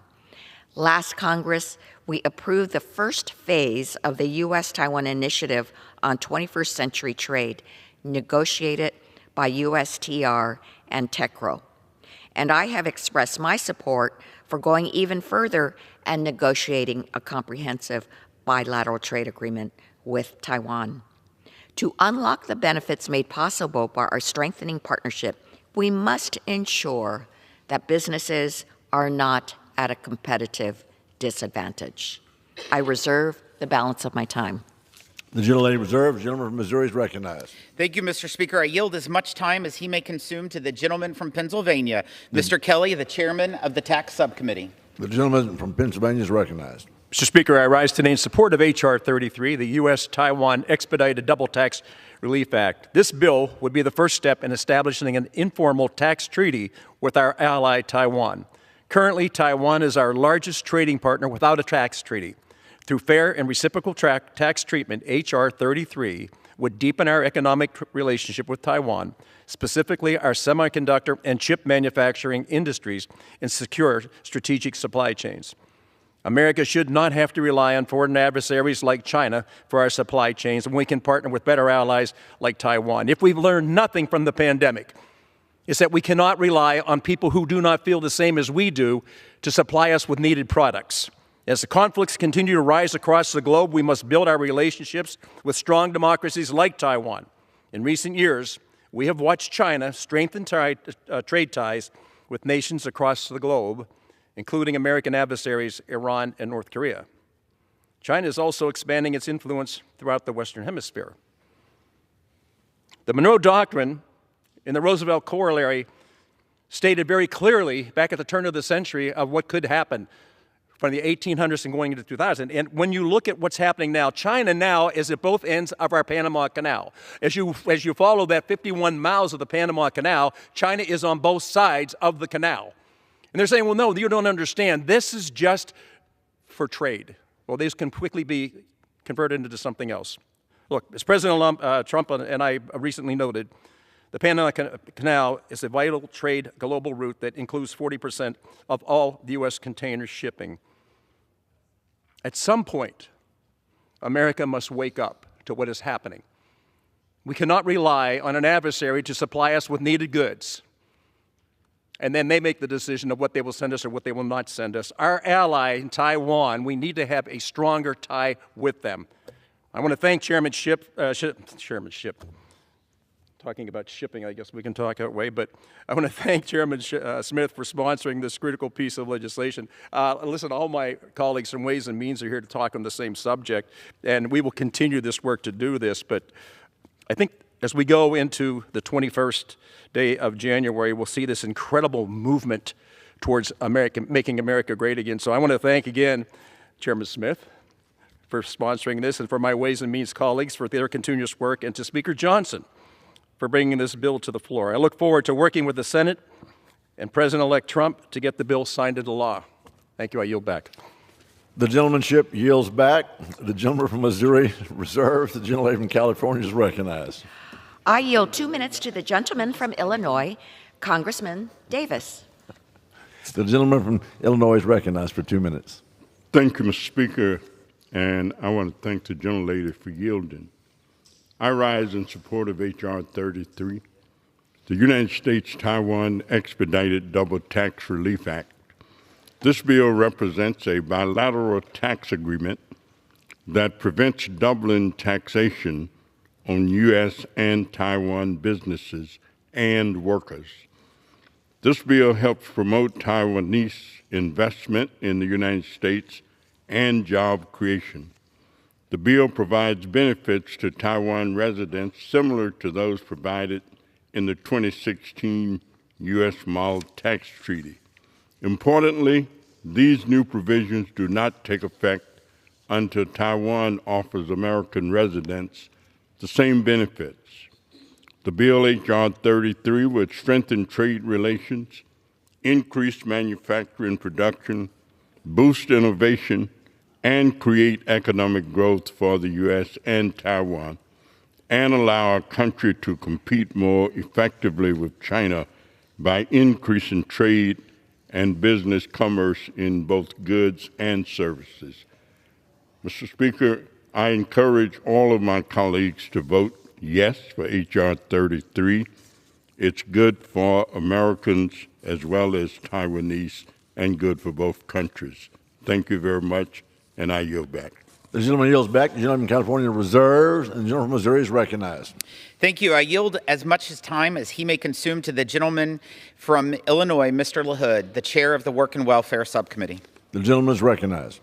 Well, thank you, Mr. Chairman, and I want to thank you for your leadership on this bill. Mr. Speaker, I rise today in strong support of the United States-Taiwan Expedited Double Tax Relief Act.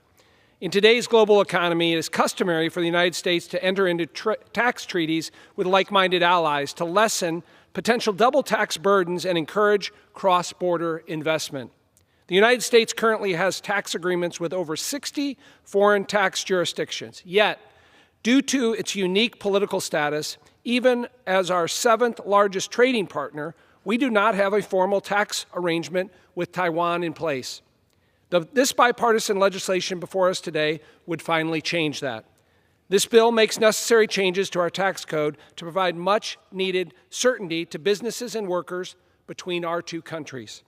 As a member of both the Ways and Means Trade Subcommittee and our Select Committee on China, I know how important our relationship with Taiwan is, both in terms of trade and national security. This bill will open the door for us to continue to develop a strong economic partnership, especially in technology and semiconductor sectors, and help the United States reduce our reliance on China. Again, I want to thank the Chairman, Speaker Johnson, and all the members of the Ways and Means Committee for putting this legislation on the floor today, and I yield the balance of my time. Recognized. It's to the gentleman from California, Congressman Panetta. The gentleman is recognized for 5 minutes. Thank you, Mr. Speaker. Thank you, Representative Chu, and of course, thank you to the chairman for bringing this bill to the floor. Mr. Speaker, I rise today to support the United States-Taiwan Expedited Double Tax Relief Act. This is a bipartisan bill that would address the issue of double taxation between Taiwan and the United States. That's an issue that has long impaired our mutual investment opportunities, including the ability of the United States to shore up the semiconductor supply chain and fully capitalize on the potential of our partnership with Taiwan. Now, Mr. Speaker, I don't need to remind you of the security challenges that we faced during the pandemic when we dealt with the overwhelming supply chain issues, especially for semiconductor chips. That shortage led to sky-high prices for everyday items and impacted critical industries in healthcare, defense, and the technology sector. What we quickly realized is that one of the ways that we can prevent such shortages is to partner with trusted producers like Taiwan and increase mutual investment that can lead to supply chain security. However, that type of investment that is needed for this type of partnership is hard to do when there's double taxation. It simply won't happen when income is taxed in the country where it's earned, and then it's taxed again when it's repatriated back to its home country.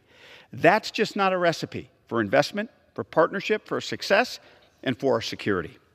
That's why we need to pass this legislation that allows us to enter into a treaty with Taiwan that limits the type of double taxation. Now, as you just heard from my colleague from Illinois, Taiwan is the 9th largest trading partner of the United States, yet it's also the largest trading partner without this type of tax agreement. During both of my 2 visits to Taiwan last year, this issue came up with President Lai in that he said to our delegation, this is a way to improve our economies and our security. He knows, we know, that the Taiwanese companies that are investing in semiconductor facilities right here in America and are helping fulfill the objectives of the CHIPS and Science Act, they need the tax relief and regulation clarity now more than ever.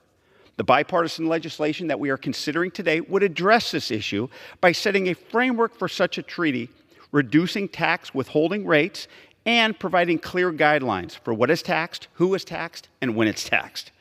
Put it simply, Mr. Speaker, it would establish clarity and certainty by ending double taxation, encouraging investment, and strengthening our economic partnership. Mr. Speaker, despite the policy of strategic ambiguity when it comes to the defense of Taiwan, what is clear is that the United States supports the people of Taiwan and a strong economic partnership with Taiwan with this bipartisan legislation that ultimately bolsters our stability, our prosperity, and the security for both our great nations. Thank you, Mr. Speaker. I yield back.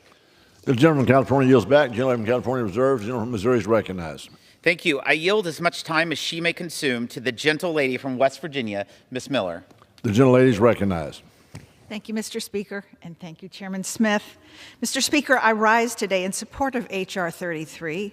Taiwan and the United States have a long and productive relationship.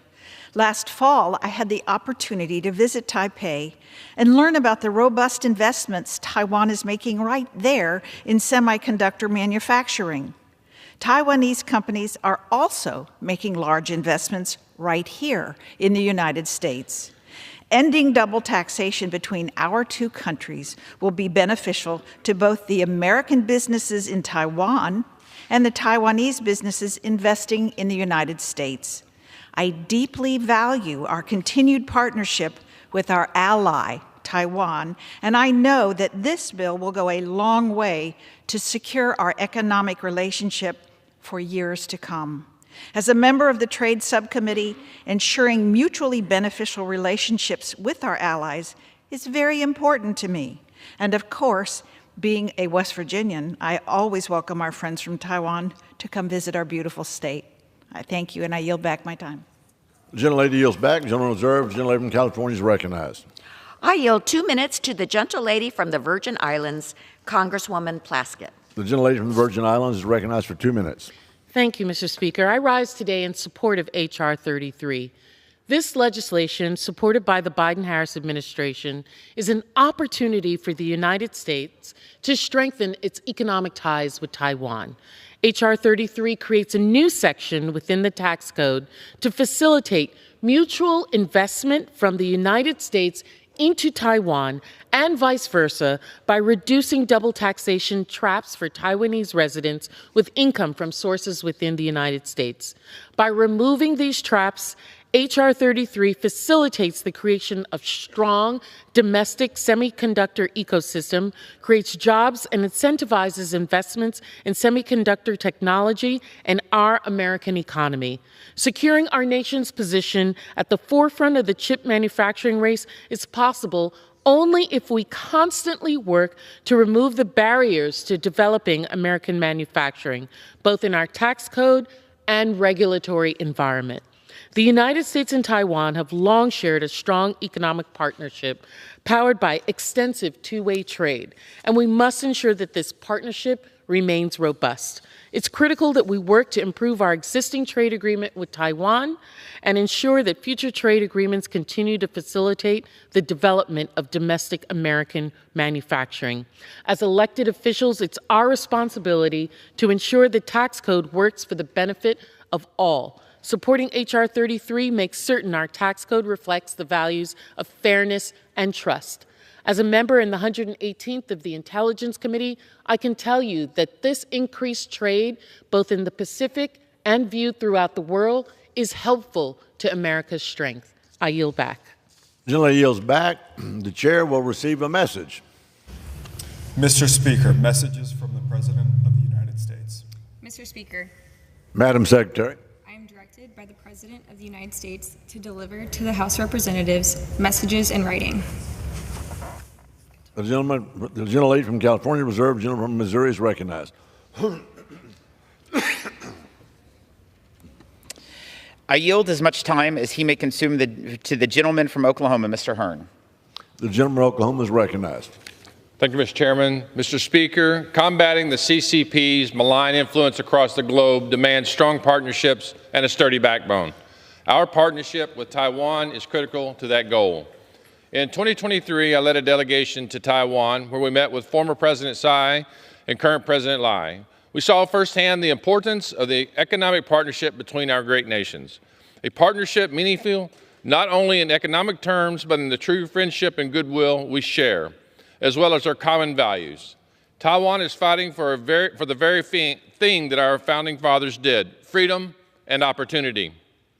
Taiwan does not ask for our support without bringing their own strengths to the table. They have increased investment in domestic research and development to improve their own deterrence capabilities and are invested heavily in the semiconductor industry here in the United States of America.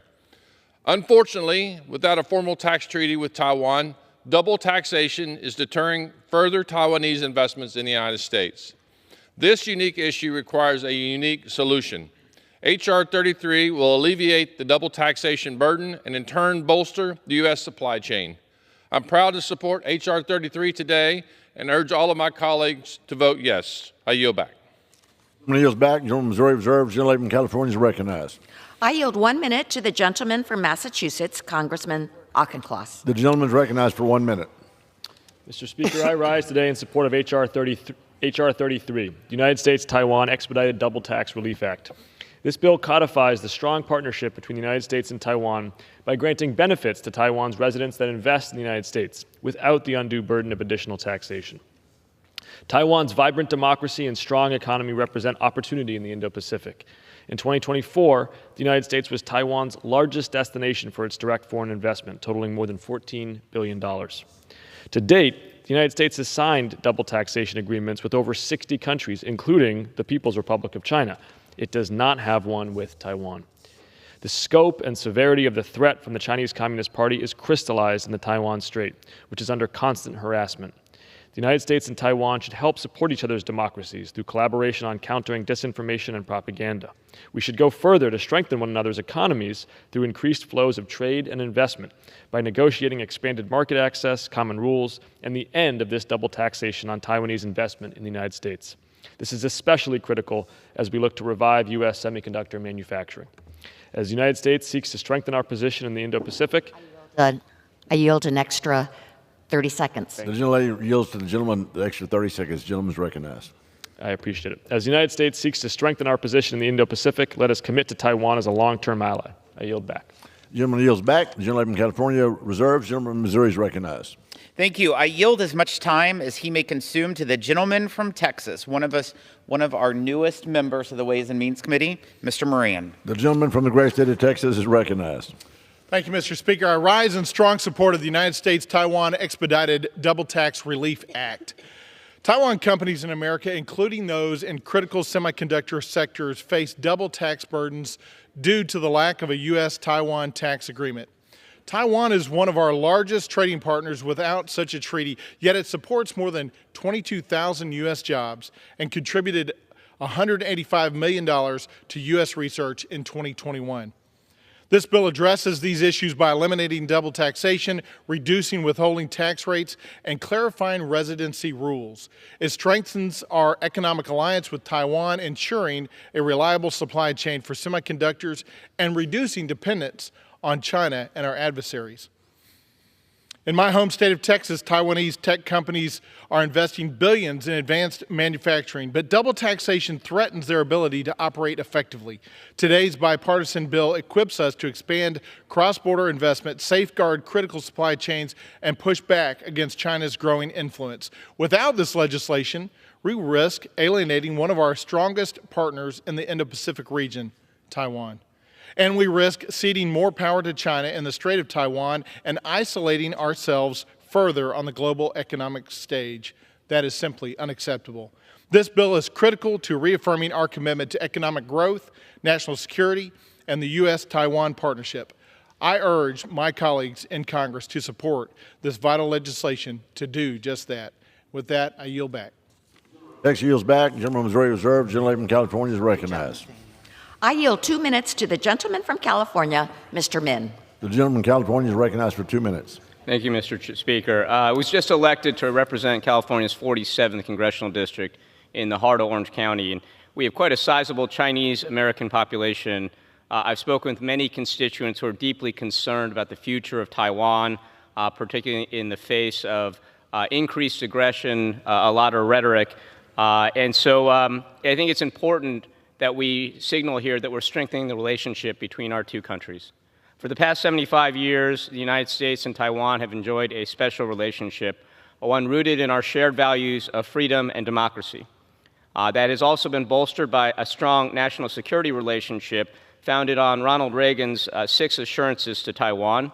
And of course, we've had a strong economic relationship based on a lot of mutual trade and investment, including around semiconductor chips and other critical goods. Now, this is the 7th largest trading partner of the United States. It is a large trading partner of my state of California. And I think it's important we end this regime of double taxation, continuing strengthening our ties, encouraging more economic investments, and ensuring that we are bolstering our national security. So I urge my colleagues to vote aye. I yield back.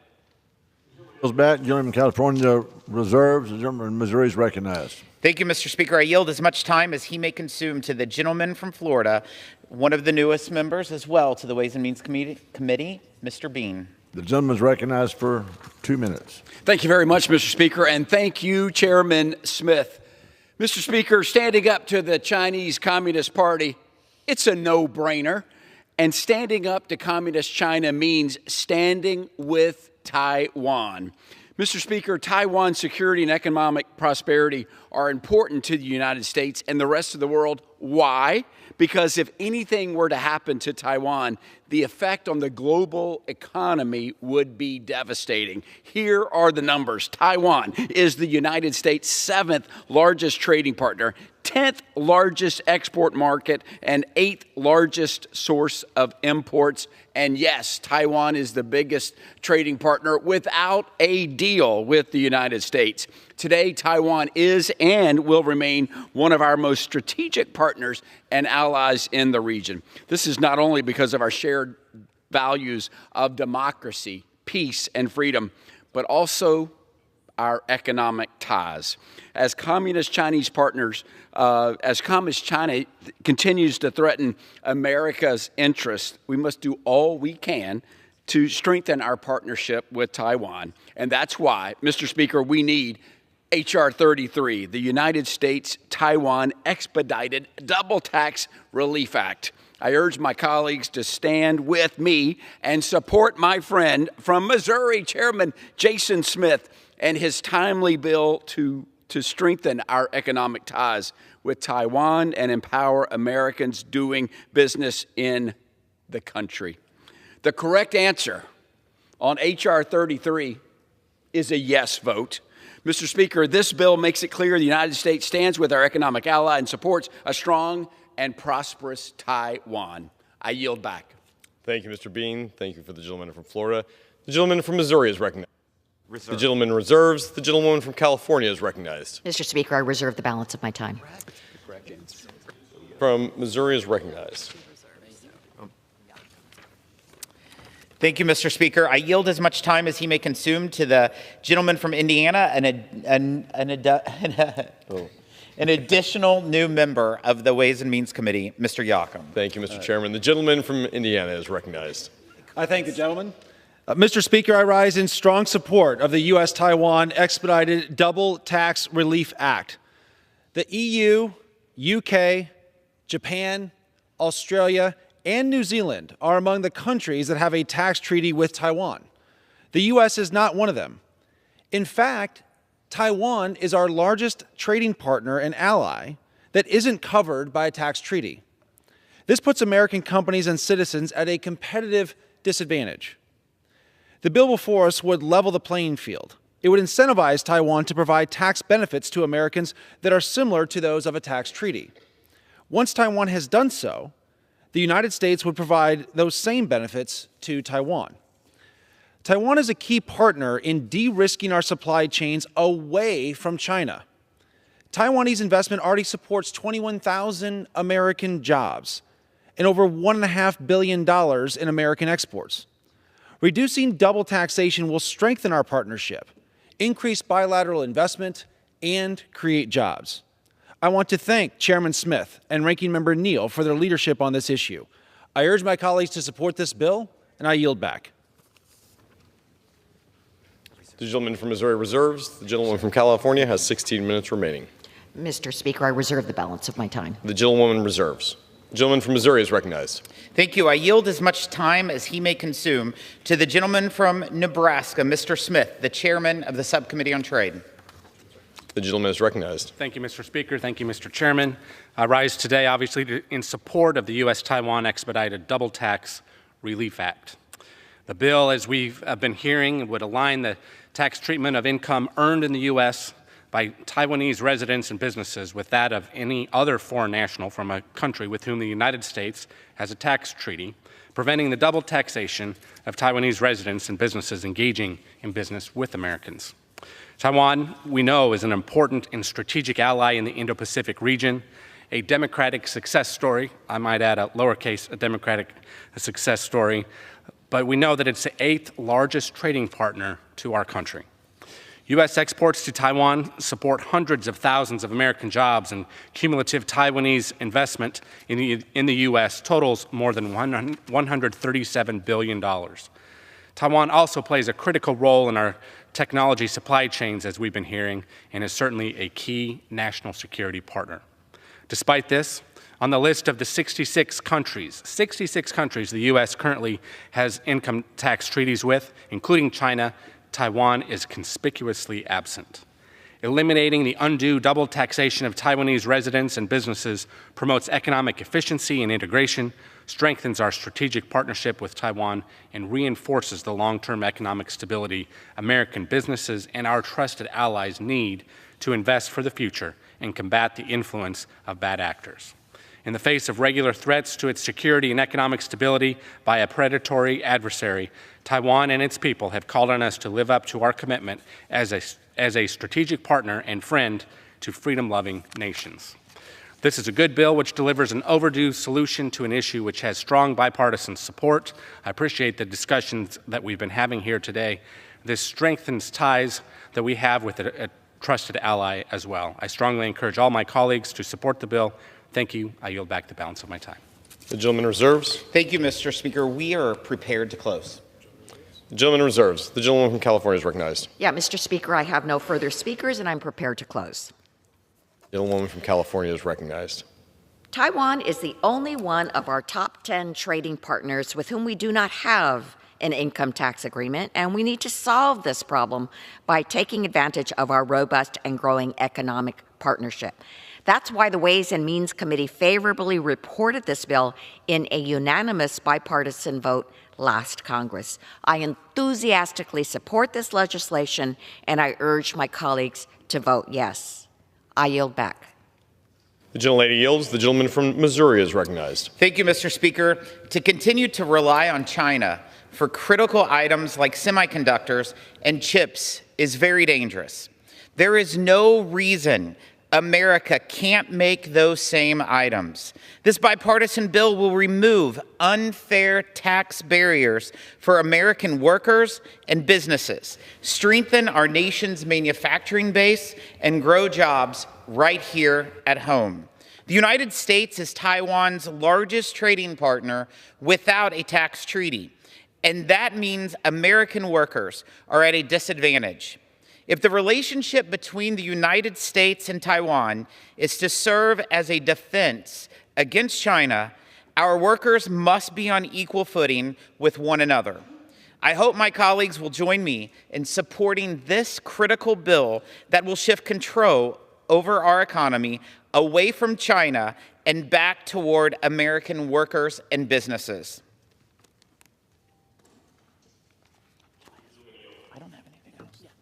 I yield back. Gentleman yields back. All time for debate has now expired. Pursuant to House Resolution 5, the previous question is ordered on the bill. The question is on the engrossment of the third reading of the bill. Those in favor say aye. Aye. Those opposed say no. The ayes have it. The third reading. A bill to amend the Internal Revenue Code of 1986 to provide special rules for the taxation of certain residents of Taiwan with income from sources within the United States. The question is now on passage. Those in favor say aye. Aye. Those opposed say no. In the opinion of the chair, the ayes have it. For what purpose does the gentleman from Missouri seek recognition? Could we get the yeas and nays? The yeas and nays are now requested. Those favoring a vote by the yeas and nays will rise. A sufficient number having risen, the yeas and nays are ordered pursuant to Clause 8 of Rule 20. Further proceedings on this question will be postponed. Pursuant to Clause 12A of Rule 1, the chair declares the House is recessed, subject to the call of the chair. You guys are good.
The House will be in order.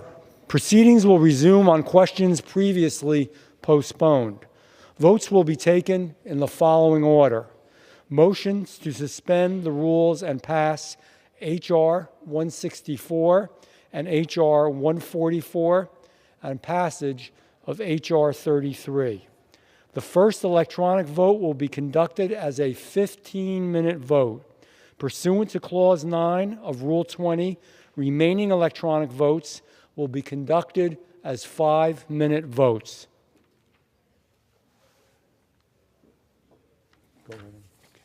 Pursuant to Clause 8 of Rule 20, the unfinished business is the vote on the motion of the gentleman from Missouri, Mr. Graves, to suspend the rules and pass H.R. 164, on which the yeas and nays are ordered. The clerk will report the title. H.R. 164, a bill to amend the Robert T. Stafford Disaster Relief and Emergency Assistance Act to authorize federal agencies to provide certain essential assistance for hazard mitigation for electric utilities and for other purposes. The question is, will the House suspend the rules and pass the bill? Members will record their votes by electronic device. This is a 15-minute vote.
Ready?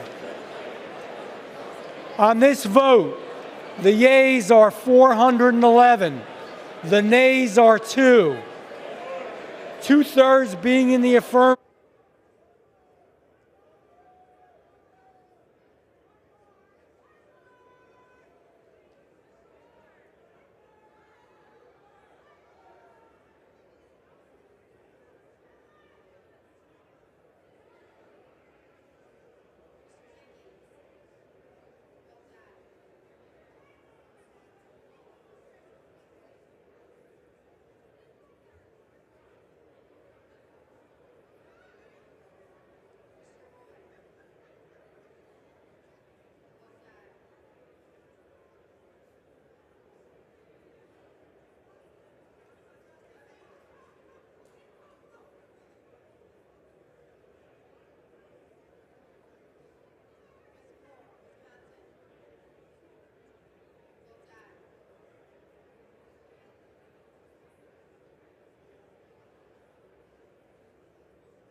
On this vote, the yeas are 419.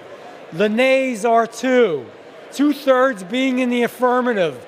The rules are suspended. The bill is passed. And without objection, the motion to reconsider is laid on the table. Pursuant to Clause 8 of Rule 20, the unfinished business is the vote on the motion of the gentleman from Missouri, Mr. Graves, to suspend the rules and pass H.R. 144, on which the yeas and the nays are ordered. The clerk will report the title. H.R. 144, a bill to provide that the Federal Reports Elimination and Sunset Act of 1995 does not apply to certain reports required to be submitted by the Tennessee Valley Authority and for other purposes.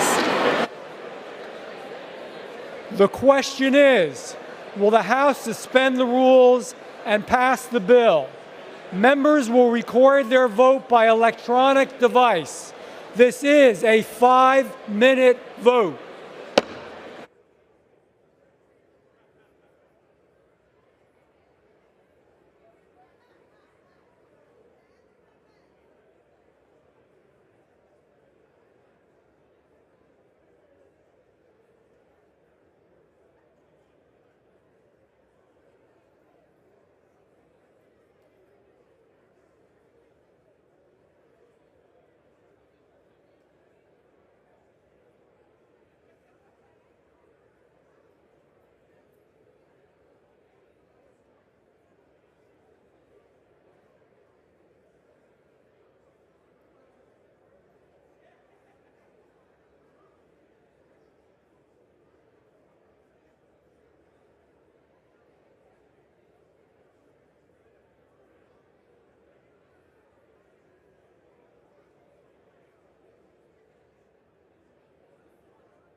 On this vote, the yeas are 423. The nays are 0.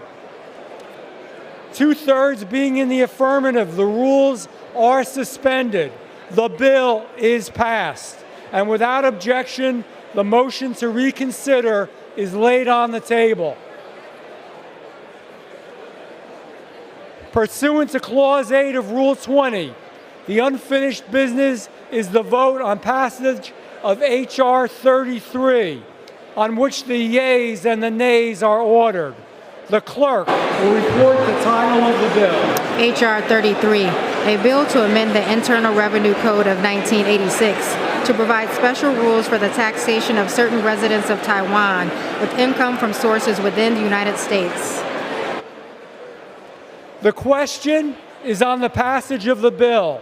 Members will record their votes by electronic device. This is a 5-minute vote.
Vote. The yeas are 423. The nays are 1. The bill is passed. Without objection, a motion to reconsider is laid on the table.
For what purpose does the gentleman from Oklahoma seek recognition?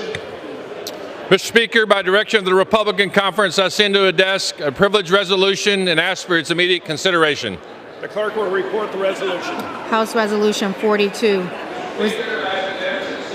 Resolution be considered as read and printed in the record. Without objection, the resolution is agreed to and the motion to reconsider has been laid on the table.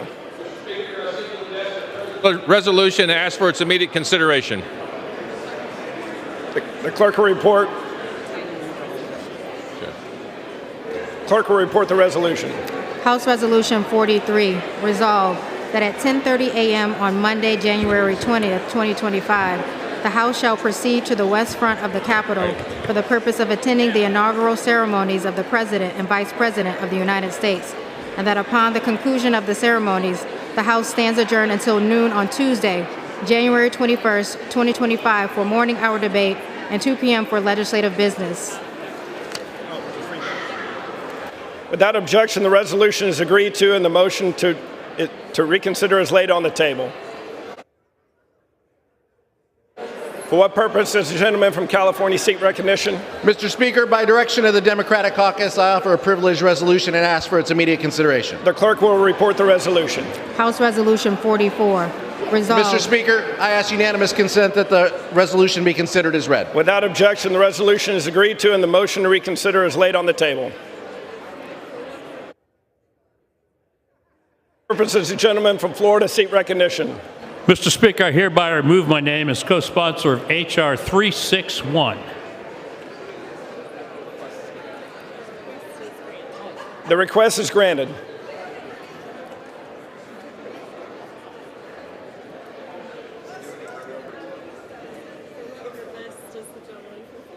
For what purpose does the gentleman from Florida seek recognition? Mr. Speaker, I ask unanimous consent that when the House adjourns today, it adjourn to meet at 9 a.m. tomorrow. Without objection.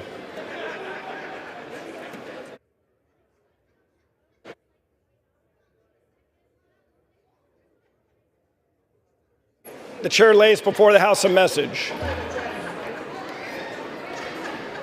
To the Congress of the United States.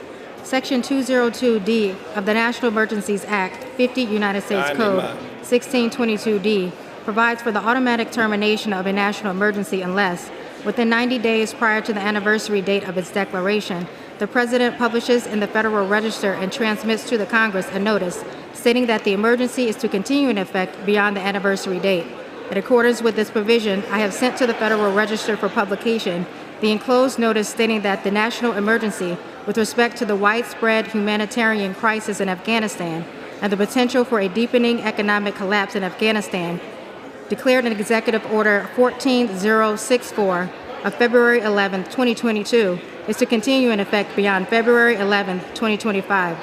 The widespread humanitarian crisis in Afghanistan, including the urgent needs of the people of Afghanistan for food, security, livelihood support, water, sanitation, health, hygiene, and shelter and settlement assistance, among other basic human needs, and the potential for a deepening economic collapse in Afghanistan, continue to pose an unusual and extraordinary threat to the national security and foreign policy of the United States.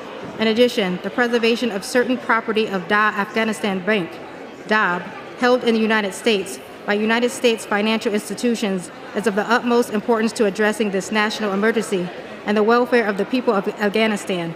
Various parties, including representatives of victims of terrorism, have asserted legal claims against certain property of DAB or indicated in public court filings an intent to make such claims.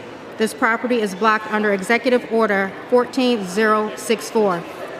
Therefore, I have determined that it is necessary to continue the national emergency declared in Executive Order 14064 with respect to the widespread humanitarian crisis in Afghanistan and the potential for a deepening economic collapse in Afghanistan. Signed, Joseph R. Biden, Jr., The White House, January 15, 2025. Referred to the Committees on Foreign Affairs and Financial Services and ordered printed. Lays before the House a message. To the Congress of the United States.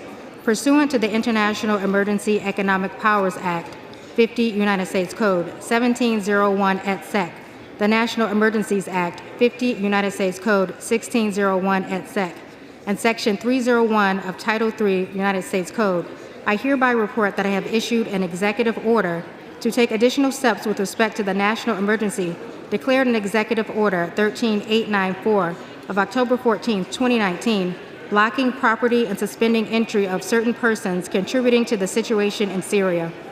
The order makes minimal edits to the Executive Order 13894 in light of the fact that certain operations referenced in that order ceased 5 years ago.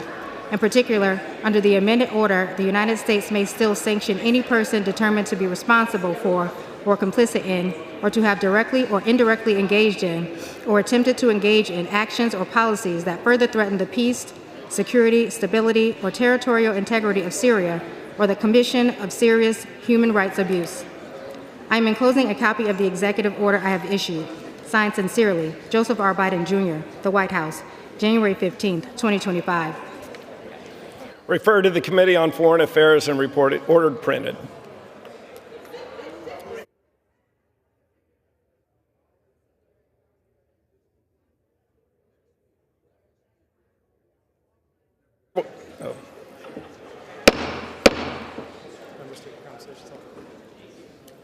Members, please take your conversations off the floor. The chair will now entertain requests for 1-minute speeches. For what purpose does the gentleman from Virginia seek recognition?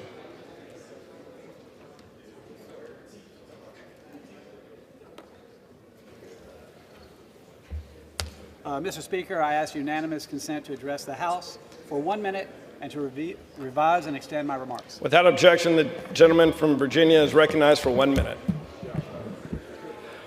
I rise today as a representative of Virginia's 5th Congressional District. I am honored to serve nearly 800,000 Virginians. Virginia, thousands of miles from the border. The gentleman will suspend. Members, please take your conversations off the floor.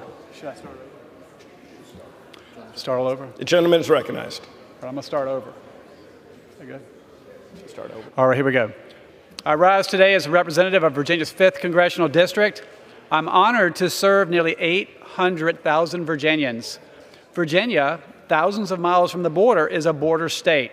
Every county, city, and town is a border county, city, and town under the current administration. Last week, I voted on my first bill, the Lake and Riley Act. Illegal aliens are robbing, sexually assaulting, and murdering American citizens.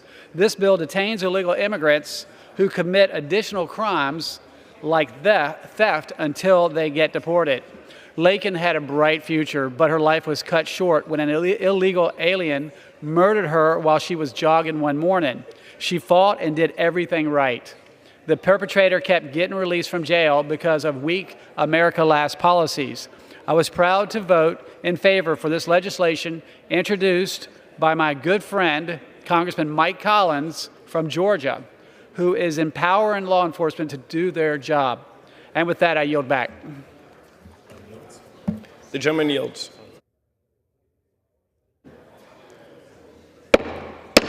The House will be in order. For what purpose does the gentlelady from Minnesota seek recognition? Seek permission to address the House for 1 minute, advise, and extend my time. Without objection, the gentlewoman is recognized for 1 minute. No. Okay, how do we make this go down? Put your foot on the pedal and hold the. Wow. Okay. That was a challenge. Mr. Speaker, I rise today to honor the late former Minnesota Senate Majority Leader Carrie Dietzig. Senator Dietzig was an incredible public servant who transformed the lives of so many. During her historic tenure, Senator Dietzig led the Minnesota legislature in passing significant investments in our state's public education system, transportation infrastructure, affordable housing, and green economy. Her efforts resulted in Minnesota passing universal school meals, protecting bodily autonomy, ensuring paid leave, and medical leave for Minnesota workers. It was an honor to serve alongside her when I was first elected to the Minnesota legislature and to continue her leadership and to continue to hold her leadership as an inspiration as I serve the communities of Minnesota's 5th District. Her legacy of dedication to inclusive, productive lawmaking and her steadfast commitment to her constituents will be remembered for years to come. Thank you, and I yield back. The gentlelady yields. For what purpose does the gentleman from Tennessee seek recognition? For what purpose does the gentleman from California seek recognition? Without objection, the gentleman is recognized for 1 minute. Mr. Speaker, I rise to stress the importance of providing prompt relief to the victims of the ongoing disaster nightmare in Los Angeles. The relief measure should include direct support for rebuilding and recovery, along with safeguards to assure that that support gets to victims as quickly and as efficaciously as possible. Now, there will also need to be a thoroughgoing federal inquiry into the causes of this catastrophe, into the political failures that enabled this catastrophe. And we will need to use every tool that we have to inject some common sense into how California manages its forests and its water supply. But that should not stand in the way of getting immediate relief to the victims. These folks have already paid an extraordinarily high price for the failures of their government, and they should not be punished again. I yield back. The gentleman yields. For what purpose does the gentlewoman from New Mexico seek recognition? Without objection, the gentlewoman is recognized for 1 minute.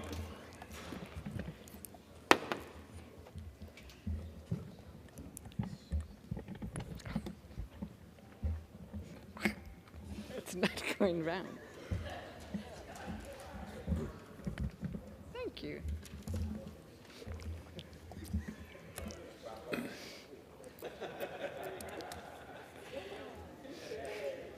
Okay, we're ready now? Okay.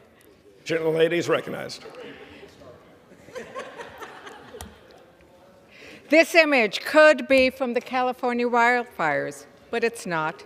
It's from New Mexico's Hermit's Peak Calf Canyon fire, which ravaged northern New Mexico. We are still recovering from the inferno with help from the federal government. We might see a picture like this in Montana or Utah or anywhere there are droughts and extreme weather events.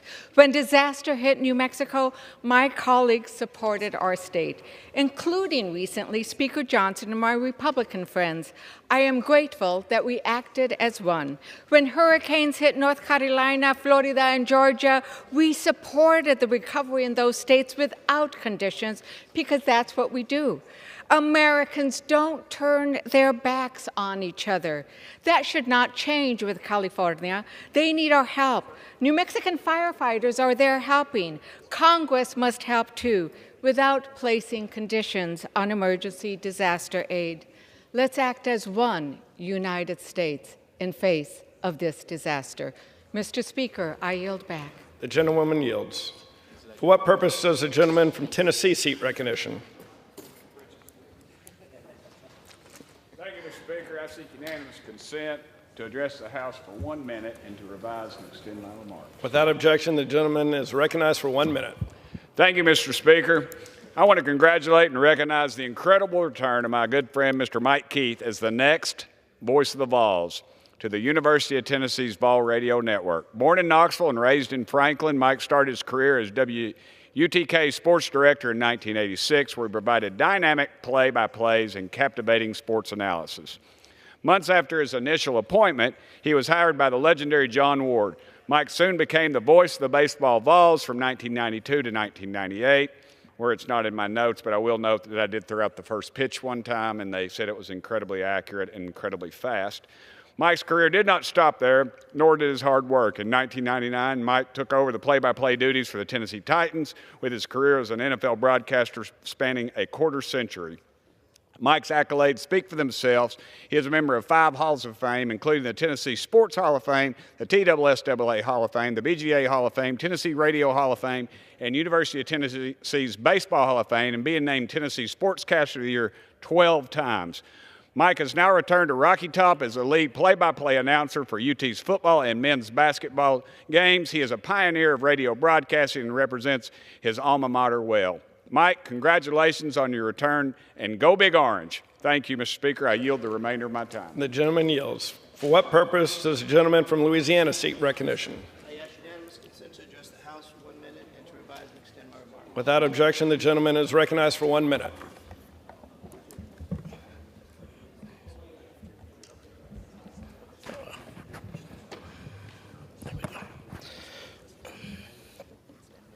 Thank you, Mr. Speaker. I rise today in memory of Martin Tiger Besh, William Billy DeMeo, Elliot Wilkinson, Nicole Perez, Kareem Badawi, Brandon Taylor, Nicaraya Dido, Matthew Tendario, Hubert Gautreaux, Edward Pettifer, Drew Dolphin, Terrence Kennedy, and Latasha Polk.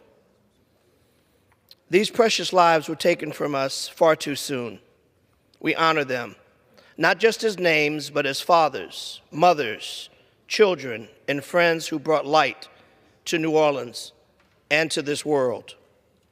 Last week, I stood with President Biden at the Bourbon Street Memorial. We reflected on the profound loss felt by our community and our nation.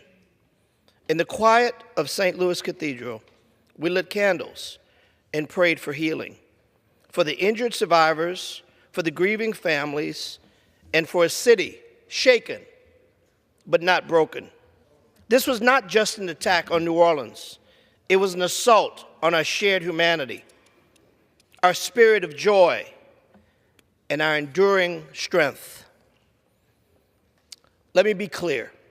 New Orleans will never let these lives be forgotten. We will rise from this pain with unity, love, and resilience, as we always do. May God continue to bless the victims, their families, the great city of New Orleans, the great state of Louisiana, and the great United States of America. I yield back. The gentleman yields. For what purpose does the gentleman from Montana seek recognition?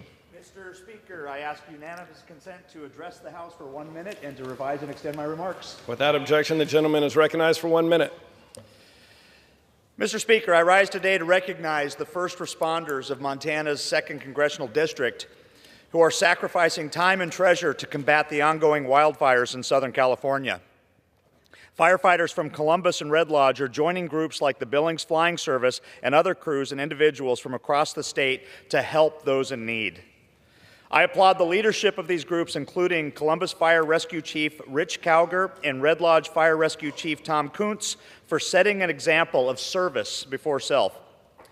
During my time as a combat search and rescue enlisted aviator in the U.S. Air Force, we had a motto: these things we do that others may live. These men and women exemplify that motto, so I ask that you join me in praying for and honoring these brave Montanans who have traveled far and wide and put themselves in harm's way to protect the lives and property of their fellow Americans.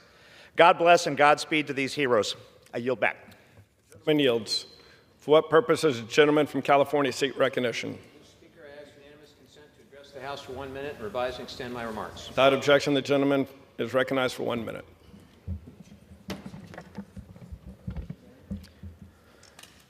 Mr. Speaker, some House Republicans are threatening to withhold disaster aid to California unless certain unknown conditions are met. There's even talk about attaching disaster aid to an increase in the debt ceiling. My friends, this could be your state.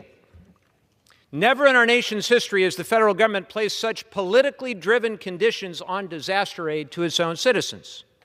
We can have good faith debates about water policy and infrastructure deficiencies, and we should, but that's not what this is about. This is a bad faith effort to use California as a punching bag. This is about the promotion of half-truths, conspiracy theories, and outright lies. Not to mention it's a way out for House Republicans. They can't raise the debt ceiling on their own, so they want to tie that to disaster aid. It's unconscionable. To my Republican friends, it's unacceptable and downright shameful to use the suffering of Californians in need, or anyone in need, to solve your internal political disputes. Please stop. Stop playing games. Let's get the disaster aid to the people who need it, and let's do it now. Thank you, and I yield back. The gentleman yields. For what purpose does the gentleman from South Carolina seek recognition? Unanimous consent to address the House for 1 minute to revise and extend my remarks. Without objection, the gentleman is recognized for 1 minute. Mr. Speaker, I rise today to honor the life of a dear friend and dedicated public servant, Jerry McDaniel. Jerry had a fierce determination to better her community, not just with her words, but with her actions as well. She was a resident of North Myrtle Beach for nearly 22 years, where she was active in her community, including the Horry County Republican Women's Club, and she was a true pillar of the South Carolina conservative movement. In 2016, Jerry worked for President Donald Trump, helping secure a historic victory. In 2020, she served as an elector to our Electoral College, helping to assign our state's 9 votes to President Donald Trump. Jerry's personality was infectious. She was an incredibly hard worker, and she had the unique ability to inspire others to work diligently for the conservative cause. Through all that she accomplished, one thing remained constant: her passion for improving the lives of South Carolina and our great country. Her conviction, her fearless leadership, and willingness to serve will no doubt leave a lasting legacy for all who knew her. Thank you, Mr. Speaker, and I yield my time. The gentleman yields. For what purpose does the gentlewoman from Ohio seek recognition? I request unanimous consent to address the House and to extend and revise my remarks. Without objection, the gentlewoman is recognized for 1 minute. Thank you, Mr. Speaker. Today I rise to recognize Christopher Brooks as Ohio's 13th Congressional District Champion of the Week. Christopher is a senior AP art student at Canton McKinley High School. This year he was awarded a gold key, 2 silver keys, and an honorable mention in the Regional Scholastic Art Competition. Christopher's beginnings in art started in kindergarten, where he used his creative skills to make unique constructions out of Lego blocks. Fast forward to high school, he has taken his passion for art to the next level by creating beautiful color pencil works in oil paintings. Christopher's work that earned him a gold key will now be considered for a national award. Congratulations to Christopher on this fantastic accomplishment, and good luck as you move on to represent our region on the national stage. You are a shining example of why Ohio's 13th Congressional District is known as the birthplace of champions. Thank you, Mr. Speaker, and I yield back. The gentlewoman yields. For what purpose does the gentleman from California seek recognition? Unanimous consent to address the House for 1 minute and revise my remarks. Without objection, the gentleman is recognized for 1 minute. Mr. Speaker, Governor Gavin Newsom's high-speed rail project has been a symbol of fiscal mismanagement, and now the Department of Government Efficiency here in D.C., known as DOGE, is stepping in to examine the situation as well. Originally projected to cost $33 billion back in 2008, the price tag has now ballooned closer to $130 billion. Despite an initial completion date for 2020, now it's at best by about 2030, maybe even 2035. Zero passengers have even ridden on the thing because it's not possible yet. This boondoggle has already consumed $6.8 billion in federal funds of all U.S. taxpayers. Now they're asking for $8 billion more, which is way short of 130. DOJ's analysis paints a grim picture of a project spiraling out of control with no end in sight. Governor Newsom keeps funneling California tax dollars into this never-ending pit, ignoring needs like critical water infrastructure, which would be helping all of our state, including Southern California, if we could raise Shasta Dam and gain 600,000 new acre-feet. We would have the ability to not be short-funded on the brush removal that needs to be happening in Southern Cal, as well as the forestry management all over California. So we need to have, instead of empty-handed promises by Newsom, we need to have President Trump leading the way on good infrastructure. I yield back. The gentleman yields. For what purpose is a gentlewoman from California seek recognition? Thanks, ma'am. To address the House for 1 minute and to revise and extend my remarks. Without objection, the gentlewoman is recognized for 1 minute. Mr. Speaker, I rise as the chair of the California Democratic Congressional Delegation to urge that we focus our energy on standing with firefighters, businesses, and families impacted by the Los Angeles County fire, not politics. I've been hearing unprecedented political attacks, lies, threats of conditioning disaster aid, even while these fires rage, the largest urban fire in the history of the United States. Our rule has always been disaster help without conditions. If you want to change our longstanding policy, remember, your constituents could be the next ones to be abandoned. As my California colleague, Congresswoman Young Kim, said this week, quote, "Fires don't discriminate," and she's right.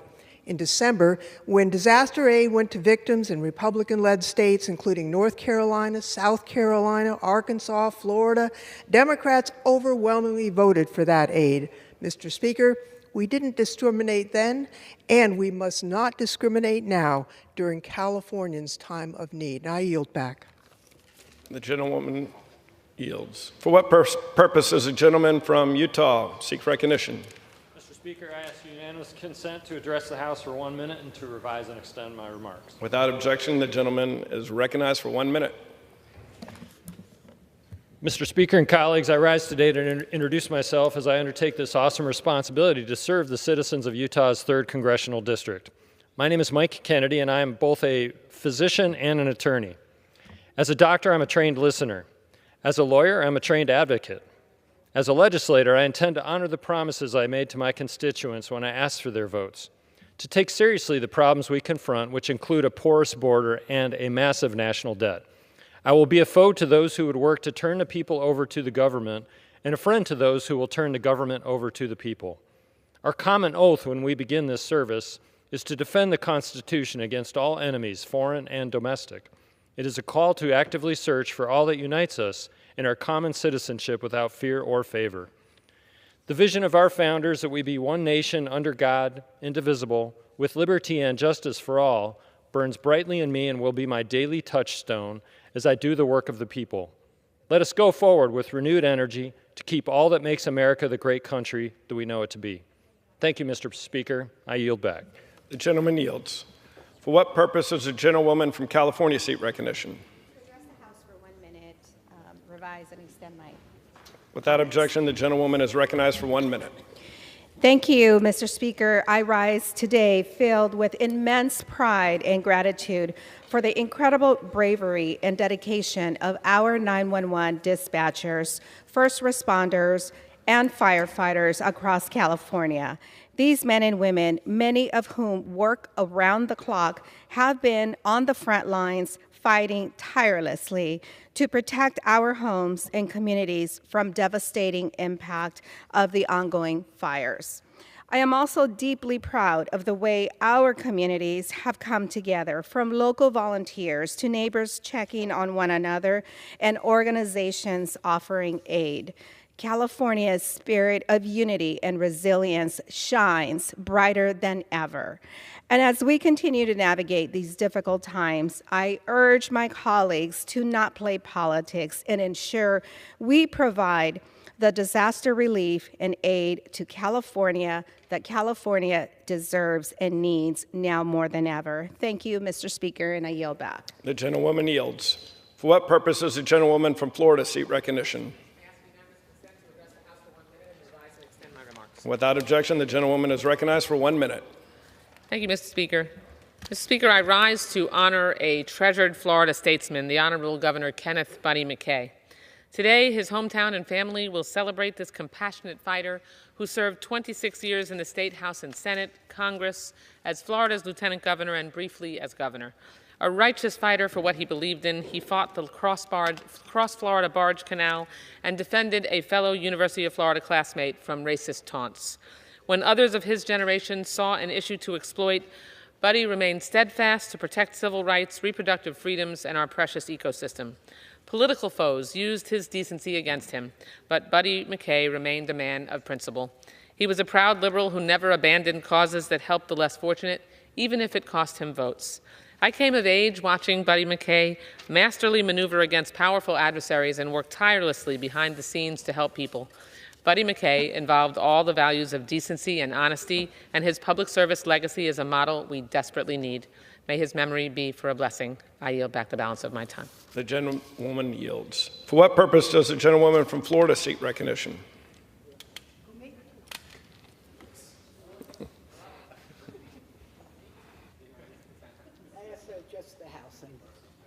Without objection, the gentlewoman is recognized for 1 minute. Is this right? Okay. Thank you, Mr. Speaker. Today I rise to say thank you, President Biden and your team, for your relentless perseverance and leadership in securing a needed agreement between Israel and Hamas that includes the release of 33 hostages who have endured unimaginable suffering. This breakthrough is a testament to unwavering U.S. diplomacy and steadfast support for Israel, and is a profound moment of relief and joy for loved ones who never gave up hope. With that said, Mr. Speaker, this mission is not over. We must remain resolute, bringing every hostage home, delivering humanitarian relief where needed, ensuring Israel's security, and laying the foundation for a lasting peace in the Middle East. And I yield back. The gentlewoman yields. For what purpose does the gentlewoman from Ohio seek recognition? I ask unanimous consent to address the House for 1 minute to revise and extend my remarks, please. Without objection, the gentlewoman is recognized for 1 minute. Mr. Speaker, during this week in Washington, I have heard certain cunning, power-hungry individuals invoke the name of Jesus to blasphemously whitewash their own awful transgressions against the Ten Commandments and their dehumanization of God's precious creatures. I don't expect the core subject of my concern will hear nor even comprehend the biblical verse I wish to enter into the record, Matthew 25:31-46. Someday, may these prevaricators face a reckoning in which the Lord of all lords will judge. And I quote, "Truly, I tell you, whatsoever you do for the least of my brethren, that you do unto me." So be it. I yield. The gentlewoman yields. For what purpose does the gentleman from California seek recognition? I request unanimous consent to address the House for 1 minute and to revise and extend my remarks. Without objection, the gentleman is recognized for 1 minute. Thank you, Mr. Speaker. Less than 4 weeks ago, Congress passed the American Relief Act that provided disaster aid to states such as Florida, South Carolina, and Oklahoma. Did Democrats demand conditions on this aid because it went to red states? No, because we are all Americans. We are all God's children. Congress has never put conditions on disaster aid because when Mother Nature strikes, she doesn't ask for your party affiliation before she hurts you. And the people that were hurt in the fires in Southern California were children and parents and grandchildren who lost their homes or lost their loved ones. So I am asking Republican members of Congress to please stop using the pain and suffering of disaster victims for your own political purposes. It is not American, it is not Christian, it is not moral. I yield back. The gentleman yields. For what purpose is the gentleman from California seek recognition? Mr. Speaker, to address the body for 1 minute without objection. Without objection, the gentleman is recognized for 1 minute. Mr. Speaker, I rise today to honor the life and legacy of my very good friend, Orange County Superintendent of Schools, Dr. El Mijares, who passed away after a long battle with cancer. Dr. Mijares was a champion for our students to prepare them for college and careers. During 2022, over 90% of Orange County high school graduates graduated on time, beating the California average. During Mr. Mijares' tenure, he also fought to make Orange County a better place to live for everyone. He established the 1 Billion Acts of Kindness initiative, allowing Orange County residents to honor acts of kindness. And he never stopped fighting to make our communities better. Dr. Mijares, my good friend, your legacy lives, and we will never forget the passion for education that you showed us and your efforts to create future leaders for our great nation. We will miss you, Al. Thank you, Mr. Speaker. I yield. The gentleman yields. For what purpose does the gentleman from California seek recognition?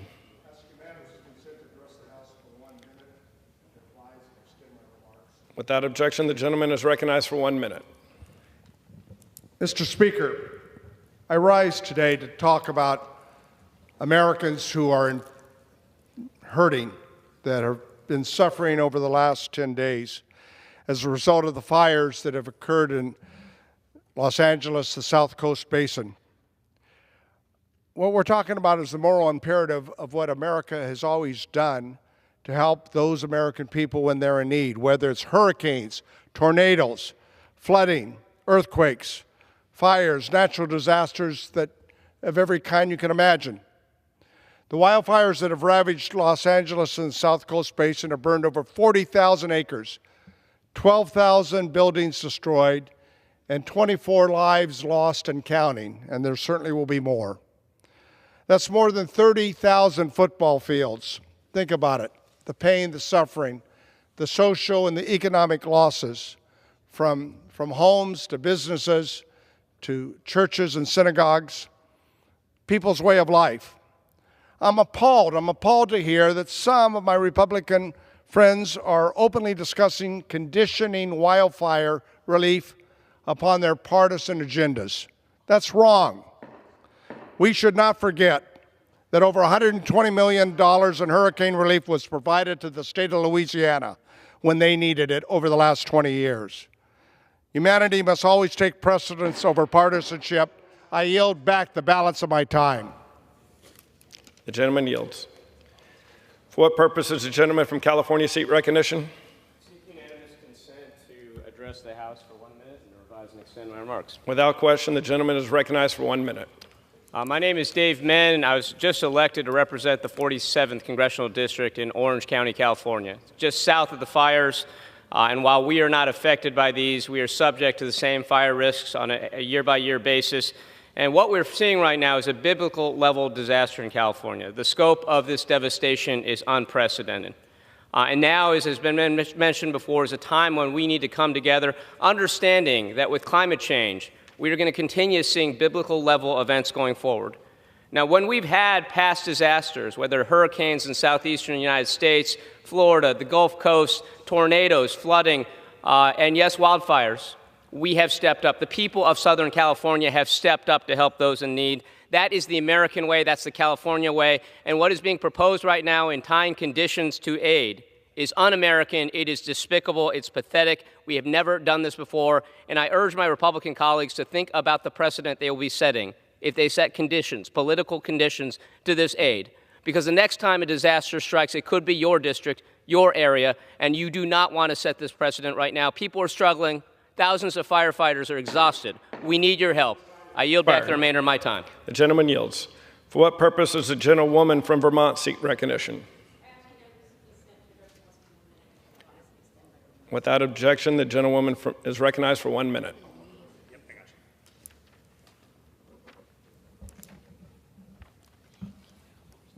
Mr. Speaker, as families in Los Angeles and the surrounding areas grapple with horrible devastation, loss of homes, community, loss of life and livelihoods, I'm disgusted to hear that Republican leadership, Speaker Johnson, is planning to use this tragedy for political gain and withhold aid from California. Americans are evacuating their homes, watching their communities burn, and the Speaker and Trump and some of my Republican colleagues in Congress want to punish Americans for not voting their way in November. This is morally bankrupt. Californians obviously need this help now. I'm standing up here because I'm a Vermonter that just endured 2 horrible summers of devastating floods. I know what it feels like to go house to house and talk to people who've lost everything. And I remember talking to one man who had lost his home and his livelihood was out of his home, and he said to me, I didn't vote for you. The gentlewoman's time has expired. And I said, it doesn't matter that you didn't vote for me. I'm still showing up for you. We need to show up for all Americans, regardless of political party. I yield back. The gentlewoman yields. For what purpose does the gentleman from Ohio seek recognition? Unanimous consent to address the House for 1 minute and revise and extend my remarks. Without objection, the gentleman is recognized for 1 minute. Thank you. Thank you, Mr. Speaker. I rise today to celebrate the 215th anniversary of Lebanon, Ohio. Lebanon is the birthplace of the Western Star, Ohio's oldest weekly newspaper, the home of the historic Golden Lamb Inn, Ohio's oldest hotel, which has hosted 12 United States presidents and literary giants like Mark Twain, Charles Dickens, and Harriet Beecher Stowe. And after walking on the moon and seeing the Earth from space, Neil Armstrong could go anywhere. And he chose Lebanon as his home for 23 years. It's that special. Today, Lebanon continues to bring people together, including one of my favorite events, the Warren County Fair. It's a place where neighbors gather to celebrate community and tradition. We have an office there, and it is one of my favorite places, still remarkable 215 years later. Congratulations to all my friends in Lebanon. Thank you, and I yield back. The gentleman yields. Under the Speaker's announced policy of January 3rd, 2025, the gentleman from Utah, Mr. Moore, is recognized for 60 minutes as a designee of the Majority Leader. Mr. Speaker, I ask unanimous consent that all members may have 5 legislative days in which to revise and extend their remarks and include extraneous material on the topic of this special order. Without objection. Thank you, Mr. Speaker. House Republicans are doubling down on our commitment to supporting and protecting the rights and safety of women and girls across the country. We are doing this by championing bills that fight back against unfair competition in sports and dangerous immigration policies. Yesterday, we passed Congressman Steube's Protection of Women and Girls in Sports Act, which is now on its way to the Senate. This legislation prevents biological males from competing in school athletic programs for women and girls by requiring that sex in athletic competition be determined by genetics at birth. House Republicans are also supporting Congresswoman Mace's Violence Against Women by Illegal Aliens Act, which amends the Immigration and Nationality Act to make illegal immigrants inadmissible and deportable from the United States if they are convicted or have had admitted to committing sex offense or domestic violence. I'm grateful for my colleagues for joining me this evening to discuss these important measures and our commitment to delivering for our daughters, sisters, nieces, granddaughters. I now yield so much time as you may consume to my colleague from the great state of Texas, Mr. Moran. Thank you so much. Mr. Speaker, I rise today before you to reaffirm the House Republicans' efforts to empower and protect American women and girls. By passing legislation such as Congressman Greg Steube's Protection of Women and Girls in Sports Act, Congressman Mike Collins' Lake and Riley Act, and Congresswoman Nancy Mace's Preventing Violence Against Women by Illegal Aliens Act, We address significant lapses in our justice, legal, and education systems, and we push back against a radical left agenda that leaves our society in moral tatters. Individually, these bills tackle critical issues, and collectively, they create a safer, healthier, and more prosperous nation for our women and our girls. And that's really important to me and should be to every American. But as a father of 2 girls, specifically, I want my girls to have the opportunity to thrive in a society that gives equality to both men and women, that nurtures their growth and protects their well-being. I do not want to be part of a society that places them at greater risk and reduces their opportunities in this country. Our daughters should not be forced to adhere to radical policies that undermine truth, safety, and reality. Policies that have been pushed for the last 4 years by the Biden-Harris administration. We as a Republican conference will not sit idly by on this issue, nor have we, as evidenced by the bills that I referenced today.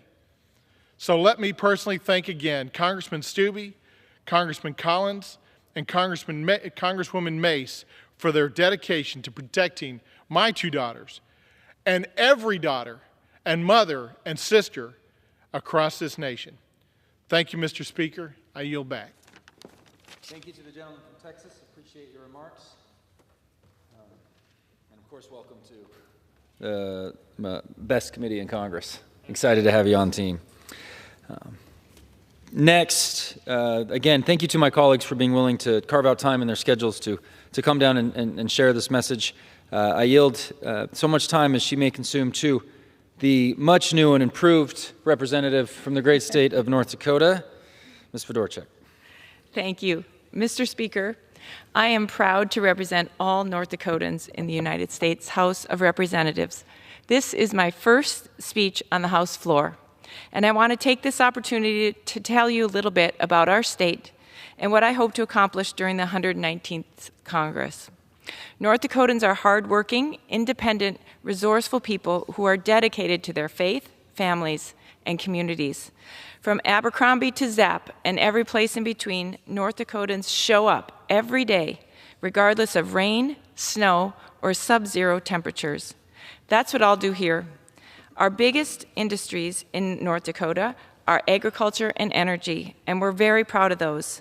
But we have so many other innovative things taking place: autonomous systems, artificial intelligence, defense technology, and more. This is why I sought a seat on the Energy and Commerce Committee, one of the best and most powerful committees on Capitol Hill. From my seat there, I will help advance the interests of our state, particularly in energy. Before I became a member of Congress, I served as a public service commissioner for 12 years.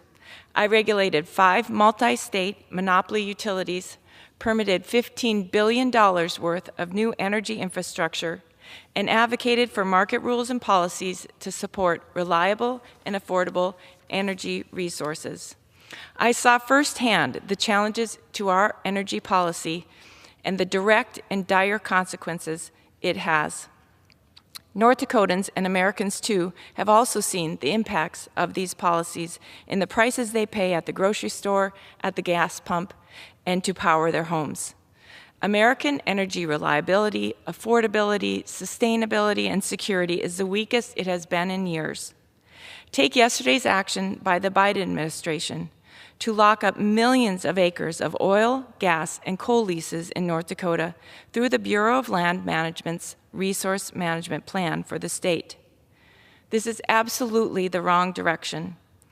As demand for energy reaches record highs, we should be unleashing American energy production, not shutting it down. It's time to abandon the one-size energy strategy that stifles domestic energy production and jeopardizes hardworking Americans' jobs. I'm eager to work with the Trump administration, Governor Burgum, and my colleagues in the House to invest in a true all-of-the-above energy strategy and regain American energy dominance. Doing so will help reduce America's debt, lower prices for hardworking families, reduce global emissions, and bolster our national security. Thank you, Mr. Speaker. I also rise today in support of H.R. 28, the Protection of Women and Girls in Sports Act. This legislation seeks to make sure women and girls have the opportunity to compete on a fair playing field by requiring schools to comply with the Title IX recognition of a person's gender at birth. Competing in girls' sports as a kid gave me strength, taught me resilience, and helped me form lifelong friendships. My experience as a kid would have been completely different if I had been forced to compete against biological males. Let's let our kids be kids. Let's let our daughters dream big, train hard, and compete on a level playing field. House Resolution 28 is a common sense bill. It strengthens protections for women, and I was proud to vote for it. Men simply do not belong in women's sports, and House Republicans are leading the charge to ensure fairness for women and girls.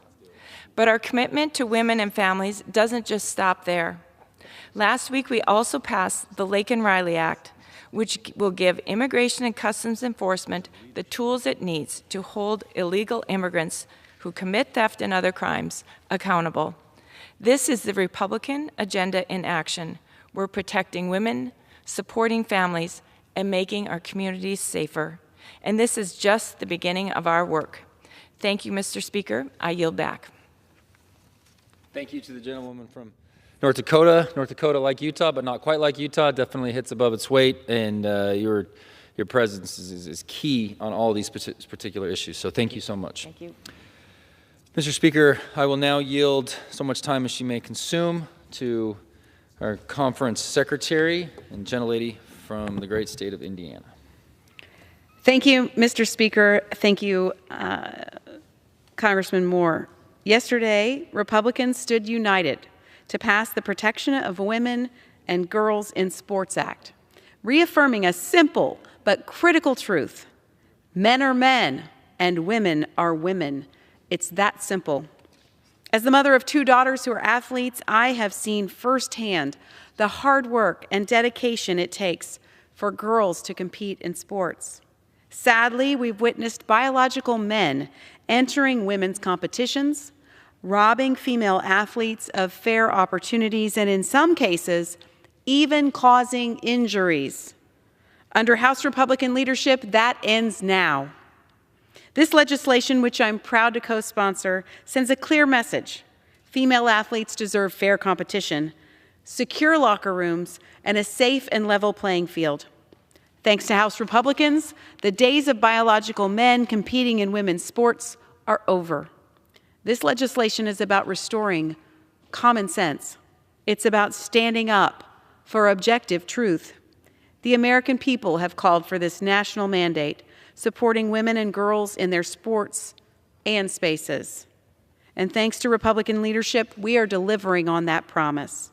I'm proud to stand with Congressman Steele on the side of fairness, safety, integrity, and the protection of women's sports. Thank you, Mr. Speaker, and I yield back. Thank you to the gentleman from Indiana. Really appreciate the opportunity to serve with you and look forward to more opportunities in this 119th Congress. Thank you. I will now yield time to a gentleman from California, a gentleman who's been through the devastation that we're also seeing as our hearts go out to those in California. His district has been hit by this several times, and I'll say this, like hearing the stories and the conversations that he's had from his district, it just puts it into perspective. This is tough stuff, and you've been down this road before and have been a strong leader on communicating what we need to do to keep it from continuing to happen. With that, I yield so much time as you may consume to the gentleman from California, Mr. LaMalfa. Thank you, my colleague, Mr. Moore. Appreciate that a lot. Indeed, California's had a lot of problems inflicted upon it, partly by nature and partly self-inflicted by governing. And as we reflect and bring resources and aid to Southern California here on these horrific events happening with fire down there in Pacific Palisades and surrounding communities, it's very sobering, but also points out the need for leadership and competency in preparing for it. It's really basic stuff. In my north part of the state, we've been through it many times with losses of communities, and we all remember the Paradise Fire. 85 people lost their lives, and 90% of the town was consumed, and others. And so we have got to do better in the preparation ahead of time before fire season on how we treat the lands and have the apparatus ready instead of complications due to contracts, for example, with the Forest Service not being ready to have the equipment that would be there in the forest, and on and on and on. So I appreciate that, and we're going to do the best we can to move as quickly as possible for the folks in Southern Cal, and then ongoing build up the infrastructure and the work that needs to be done. So tonight's topic has been, when we're talking about protecting our citizens, protecting our border. California, as well, under the direction of Gavin Newsom, has become a haven for illegal immigration, with taxpayers footing the bill for an ever-expanding list of unbelievable benefits that are being given to illegal immigrants. From health care to education, sex changes, homes, the whole works. California is pouring resources into supporting those here illegally, while our own citizens, as we mentioned, are struggling with many things in burning communities, as well as the more day-to-day stuff. Overcrowded schools, strained healthcare systems, and increasing public safety concerns with gang and crime and on and on. And the sanctuary policies that we have statewide, not just cities like we see around the country. This is a statewide sanctuary policy that protects illegal immigration from ICE and others being able to pick them up when it's found that we have illegals in this country that could be processed federally and hopefully deported. Cities across California are openly defying federal immigration laws, creating safe havens for those who have broken the law. These sanctuary cities, as well, are not just a burden on our resources, they are a threat, as I said, to public safety. We've seen this firsthand, most recently in this country with the tragic loss and death of Laken Riley. And you'll remember a few years ago in San Francisco on the wharf there, Kate Steinle, killed by a bullet from a gun that an illegal immigrant had found or taken or stolen or whatever. Those lives are gone. And it's tragedy for their family. What are we going to do to avenge them? What are we going to do to make it right? Because these two innocent women lost their lives due to these violent crimes committed by illegal immigrants who are protected by these sanctuary policies. So tomorrow, hopefully, we will take up the Violence Against Women by Illegal Aliens Act, introduced by my colleague Nancy Mace from South Carolina. This crucial bill aims to close the loopholes that will allow violent offenders to slip through the cracks and continue to pose a threat to our country. It's high time we prioritize the safety and security of our citizens, so the needs of our people, particularly women who would be and have been the victims of these violent crimes. In my home state, California's approach is not sustainable. We are overcrowded with crime, overrun, gangs, and broken services, as I mentioned. Governor Newsom's policies are draining our resources and compromising public safety. His priorities are illegal aliens and all sorts of benefits for them we keep seeing on and again and again, as the state is running a deficit and spending things like on high-speed rail instead of helping for fire safety and having our water supply that we need for all those good reasons. Instead of prioritizing the well-being of Californians, the state is offering a free pass again and again and again to those coming into the country illegally, and we become the state that is the magnet for all of it away from the other states. So, as we've said, it's a high time to put a stop to this. Let's stand behind this legislation, the Preventing Violence Against Women by Illegal Aliens Act, and ensure that we're doing everything possible to protect our cities and the people that will live within them, especially the women, as like we think of Laken Riley, Kate Steinle, and too many others who have already paid the ultimate price. We need to focus entirely on the needs of folks like that, and hopefully there will be some sense of closure or satisfaction for their families to see at least we've done the right thing ultimately. And with President Trump coming in just a few short days, I think we can finally get the momentum to do what we need to do with enforcing our border and allowing legal immigration, allowing people that we invite into the country. We're still for immigration. Just follow our rules, follow our laws, pass a few reasonable tests in order to be part of the American dream. And we extend that. It's what the country was based on for so many years and has completely gone awry in the last 50. Why is it allowed to happen this way? Why does the Biden administration, why do my colleagues on the other side believe that this is good policy, we should, and keep getting away with it politically? Why is it seen as a good thing? I think folks have really had their fill of it now because they're seeing it really showing up in their pocketbooks and their ability to afford a home, have a job, and not continue to get farther and farther behind. As this country has always aspired to have the next generation be just a little bit better off than the previous one. That's not happening now.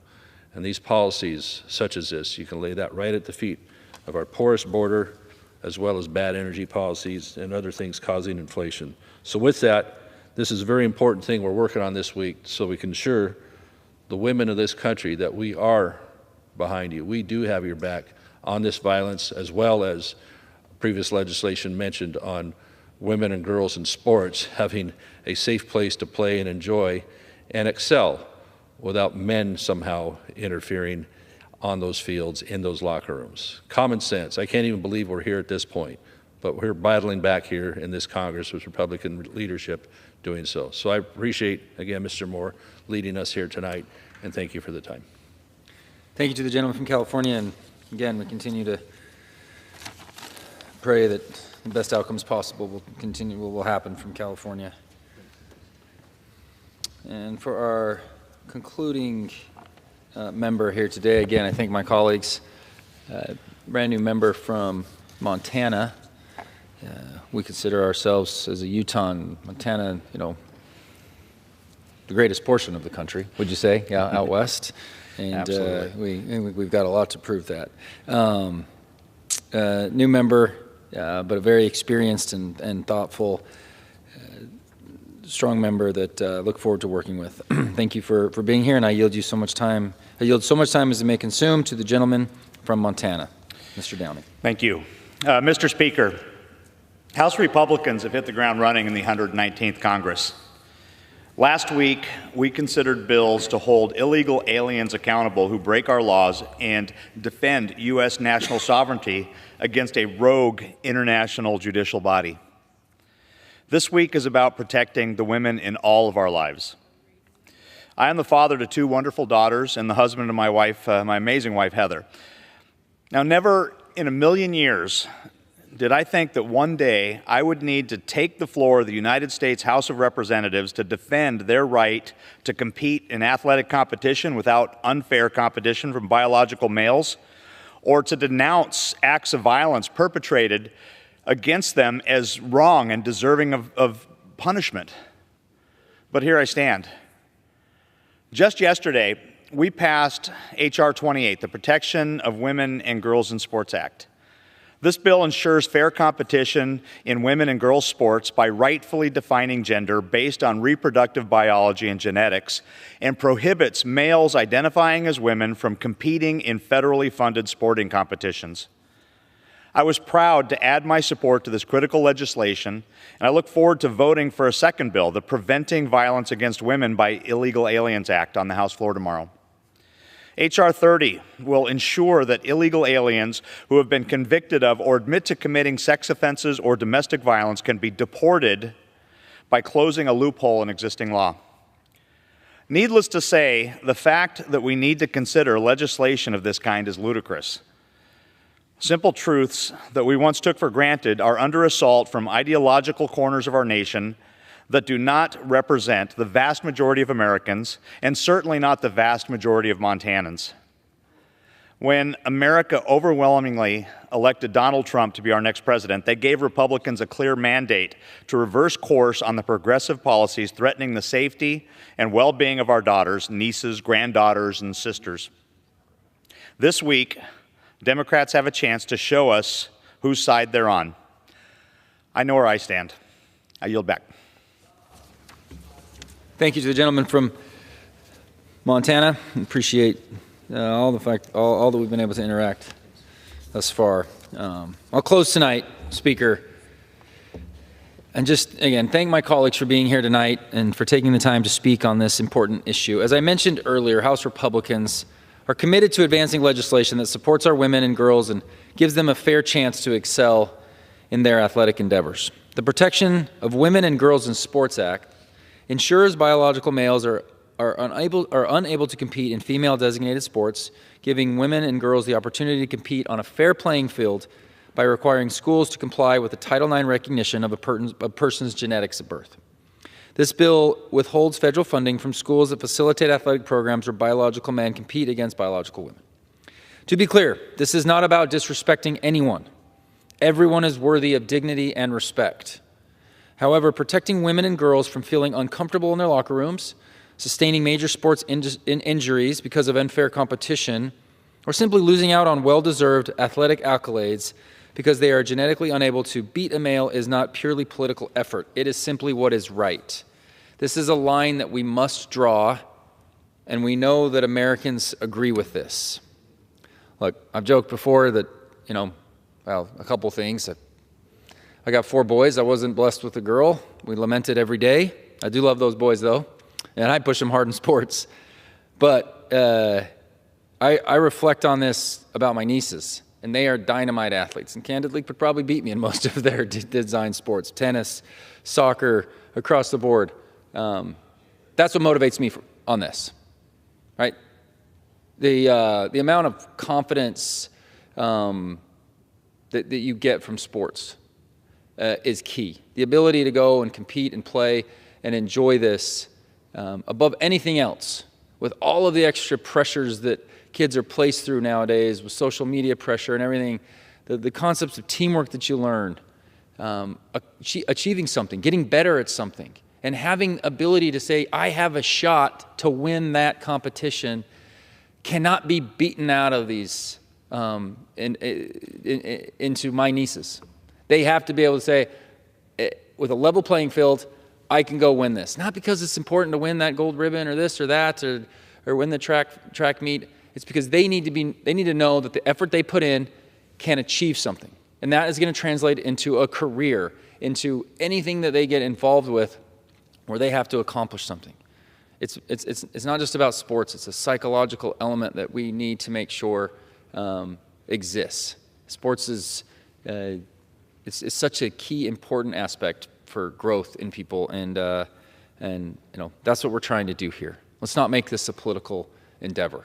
At least you won't ever get that from me in my office and the way we communicate about this. House Republicans, additionally, this week are standing up for women's safety by bringing to the floor Congresswoman Mace's Violence Against Women by Illegal Aliens Act to uphold U.S. border laws and make illegal immigrants who have been convicted of or admitted to sex offenses or domestic violence inadmissible and deportable. This bill is about closing critical gaps in our immigration laws to protect Americans from harmful crimes. Last year, over 20,000 illegal immigrants were not detained for sexual assault. And as of July, over 650,000 with criminal histories were on the ICE non-detained docket. This must change. This bill takes action to get these violent offenders off of our streets and make our communities safe again. I'm grateful for the work that my Republican colleagues have done to push these bills forward. We're wasting no time to get some of the sensible legislation that we were able to get passed in the last Congress but went nowhere in the Senate. We want to give the Senate an opportunity to vote on this. I sincerely believe there will be Democrats that see the sensible approach with this, and we're already seeing it with the bill that we passed last week, the Lake and Riley Act. So again, I thank Congressman Stubbe and Congresswoman Mace for their leadership in these critical issues. Speaker, thank you so much. To my colleagues again, I appreciate your willingness to spend some time down here today, and I yield back the remainder of my time to the chair. The gentleman yields. Under the Speaker's announced policy of January 3rd of 2025, the chair recognizes the gentleman from Texas, Mr. Roy, for 30 minutes. I thank the Speaker. Thank my friend from Utah for his remarks and all the good stuff that we've been starting this Congress off with as Republicans, and his remarks about athletics. I was a walk-on in college, and I hope we might be able to work together, all of us, on figuring out how to deal with this, I think, a bit of a mess that the NIL is creating with respect to college athletics. I watch significant fallout of what it means for, good programs, coaches like Tony Bennett at the University of Virginia and others that have been raising red flags about what's happening with respect to NIL. So, amen. Amen, brother. And we can also figure out how to cut spending. But I am here not to talk about the NIL. I'll save that for another day, notwithstanding the national championship coming up around the corner, which the University of Texas should be playing in, but unfortunately they're not.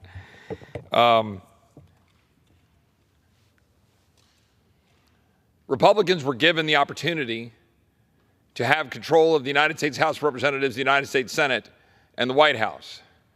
Come Monday, President Trump will be sworn in as the 47th President of the United States, and it can't come a moment too soon.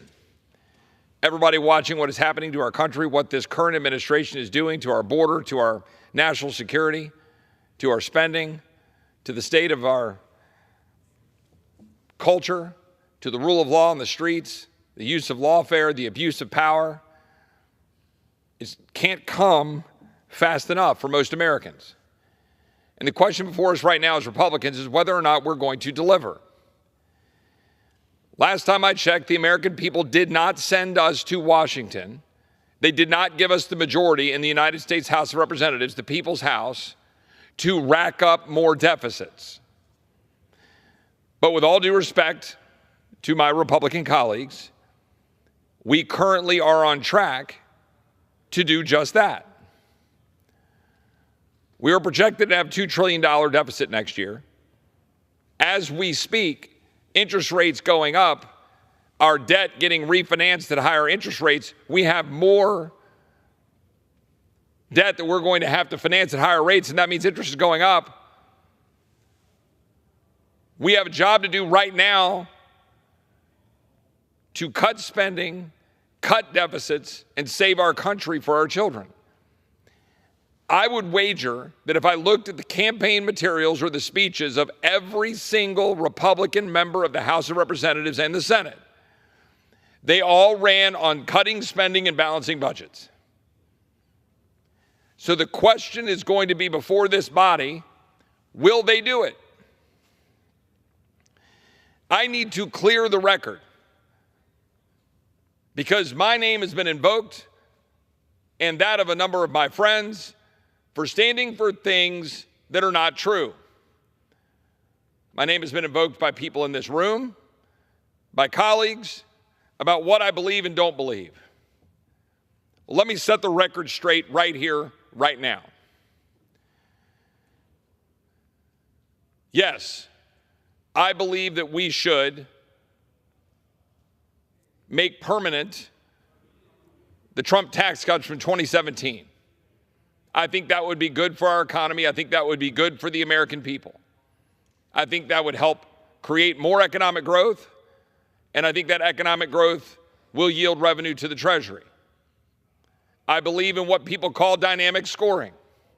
Some people in this town say that I do not, because what I do not believe in is making up numbers.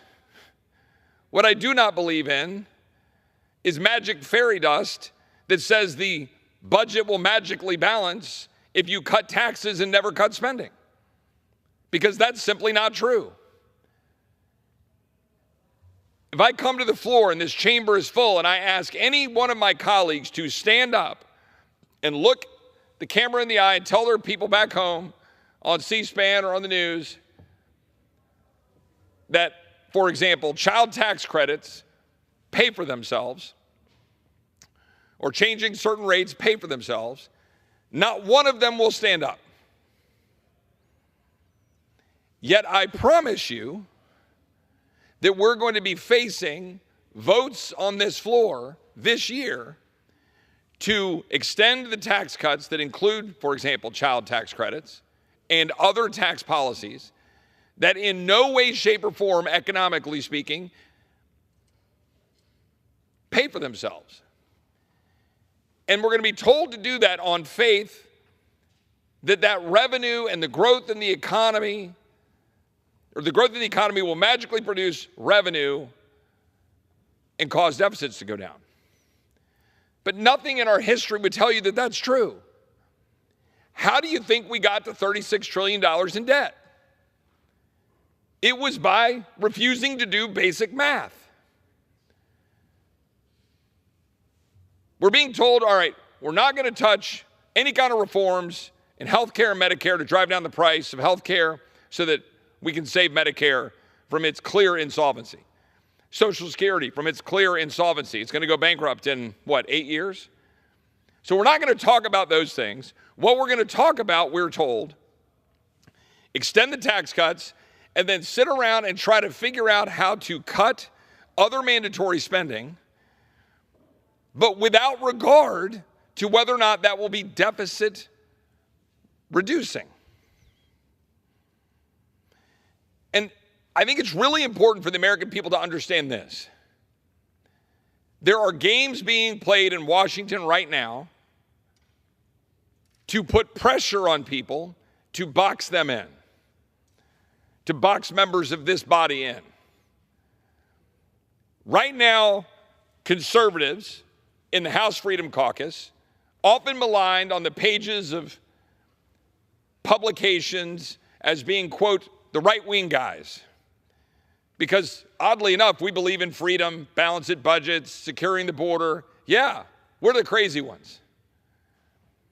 And so the House Freedom Caucus has proposed, put forward a plan to raise the debt ceiling over $4 trillion over 2 years, fund border at $86 billion, the request by the incoming administration, and border czar Tom Homan, fund defense modernization at $200 billion plus up, a separate fund through reconciliation so we can modernize our defense, do what we need to do to beat China.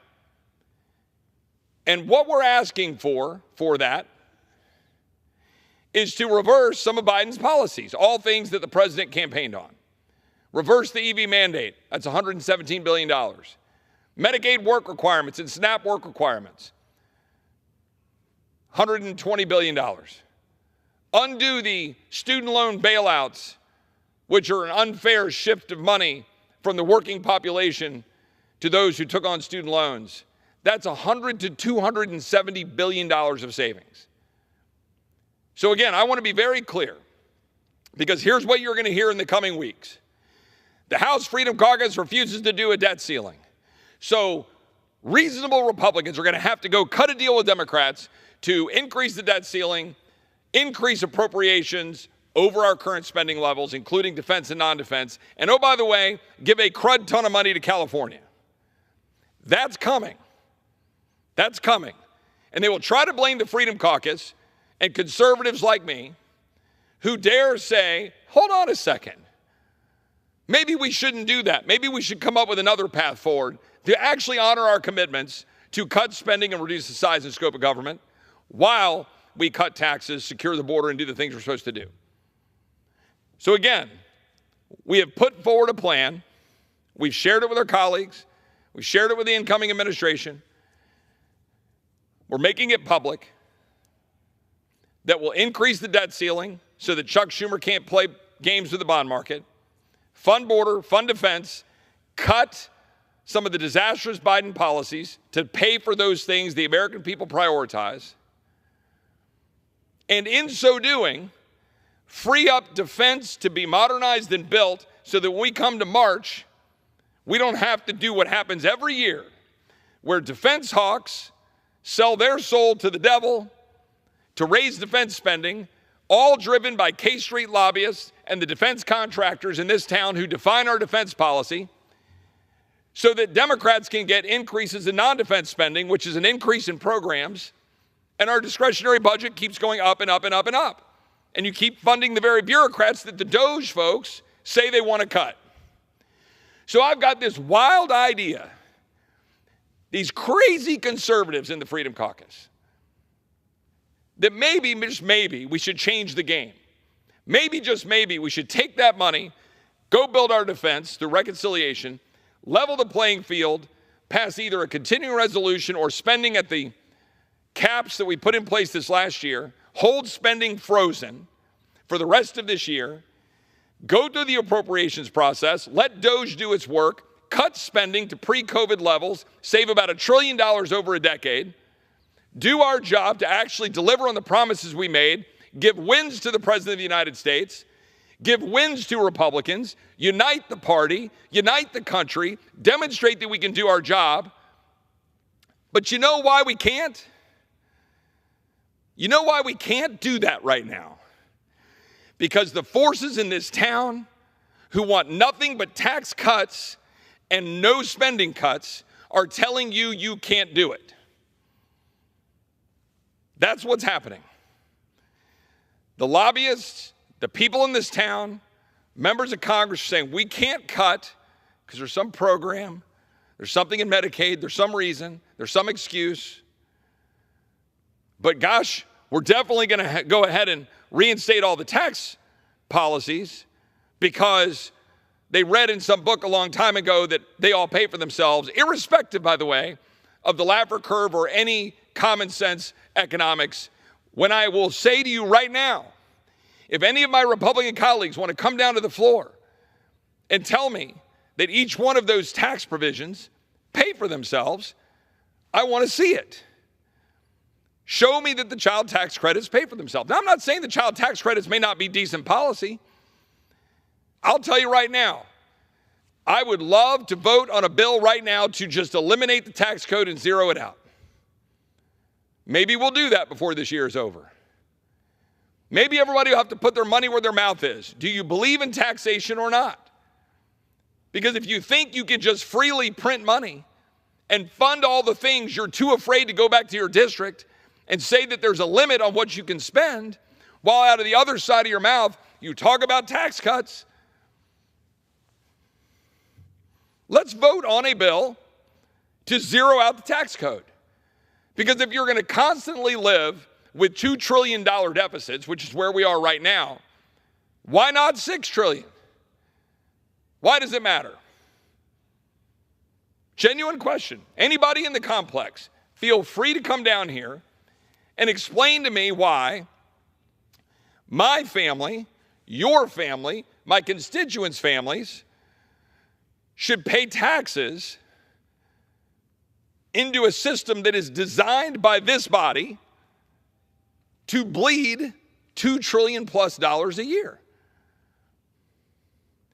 They keep talking about tax policy that's good for economic growth. Okay, yeah, I agree. I support it. I started this speech by saying I support it. But I don't support it blindly. I don't support it without recognizing our responsibility and our need to cut spending. There ain't no free lunch. You can't make up math. You can't just go blame it on the CBO or blame it on scores. Show the American people the math. And don't go run and hide behind a vote on a balanced budget amendment. Because I promise you, that's what my colleagues will say. They'll say, oh man, we need a balanced budget amendment. Do you think they would follow it? Genuine question. Pass a balanced budget amendment. By the way, when all the people out there on Twitter say Chip Roy's railing against balanced budget amendment. No, I'm not. I'm for a balanced budget amendment. Sign me up. I've co-sponsored it. I'll vote for it. In the odd event we pass it, when it has whatever line it's going to have in it, in an exception for national security, do you not believe that everything will be a national emergency? Do you believe that the insatiable appetite of your members of Congress to spend money on programs will end because you insert an amendment in the Constitution that says we must balance the budget? Because I can promise you every time we hit a debt ceiling, what happens? We're going to raise the debt ceiling.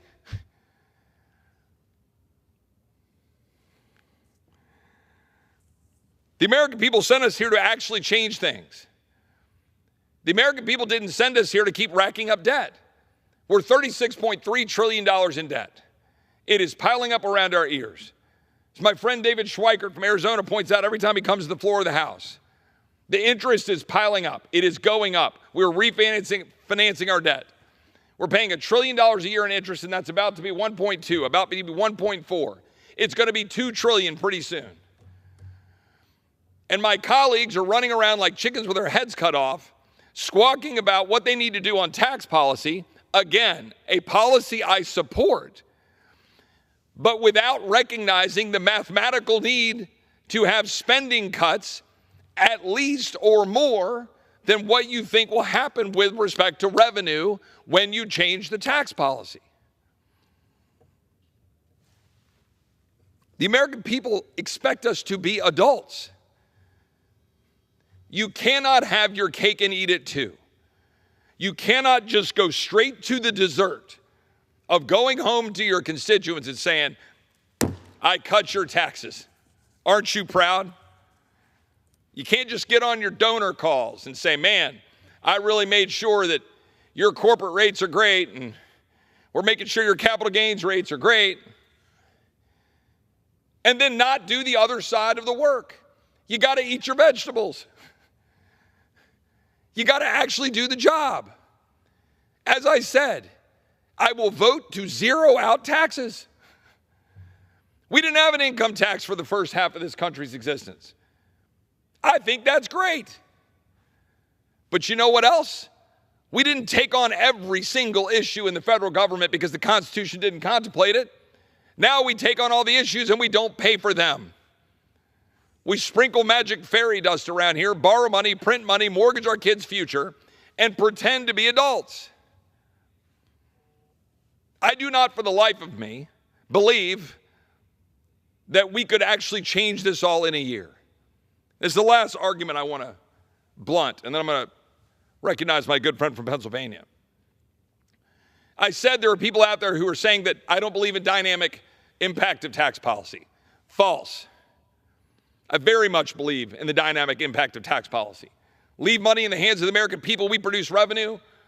We produce growth. And that means some additional revenue will come into the Treasury because of that economic growth. Yes. But not all of it.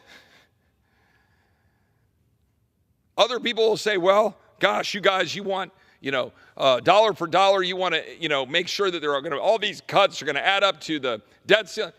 No, I just want some common damn sense. Just show me some actual cuts up front.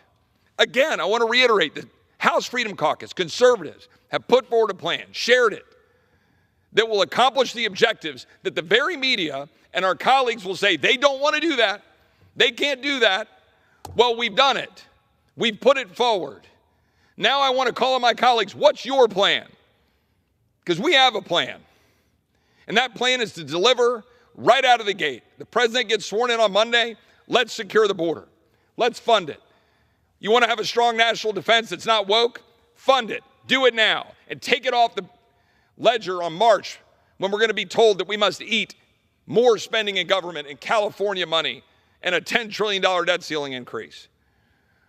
Let's do it right now. Let's do the hard work. Let's extend the debt ceiling 2 years, fund the border, fund defense, get the cuts and the EV mandates, put in Medicaid work requirements, all things the American people want us to do, end the student loan bailouts, save money, end bad programs, advance good programs, secure our country, help the president, give him wins, give the American people wins, give us a chance to actually freeze spending in March and in September to stop the growth of the bureaucracy. Let's give Elon and Vivek and Doge the ability to do what they want to do, which is cut the bureaucracy, which they can't do if we keep funding it. We can do that. But if my colleagues are going to insist on putting us in a box and telling the world, because Chip says, you know what, I think we should put everything on the table, all taxes, until we make sure we're getting enough cuts with respect to the tax policy. And then they go out and they have the audacity to go out and say, Chip won't vote for a bill unless there's a corporate tax increase. That's a lie. Anybody who says that is a liar, because that's not what I'm saying. Anybody who says I don't believe in dynamic scoring is lying. That's the truth. What I want to do is make sure we save our country. What I don't want to do is play games.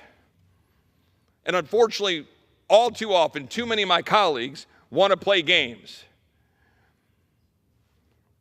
With that, I'd like to recognize my good friend from Pennsylvania, my friend Scott Perry.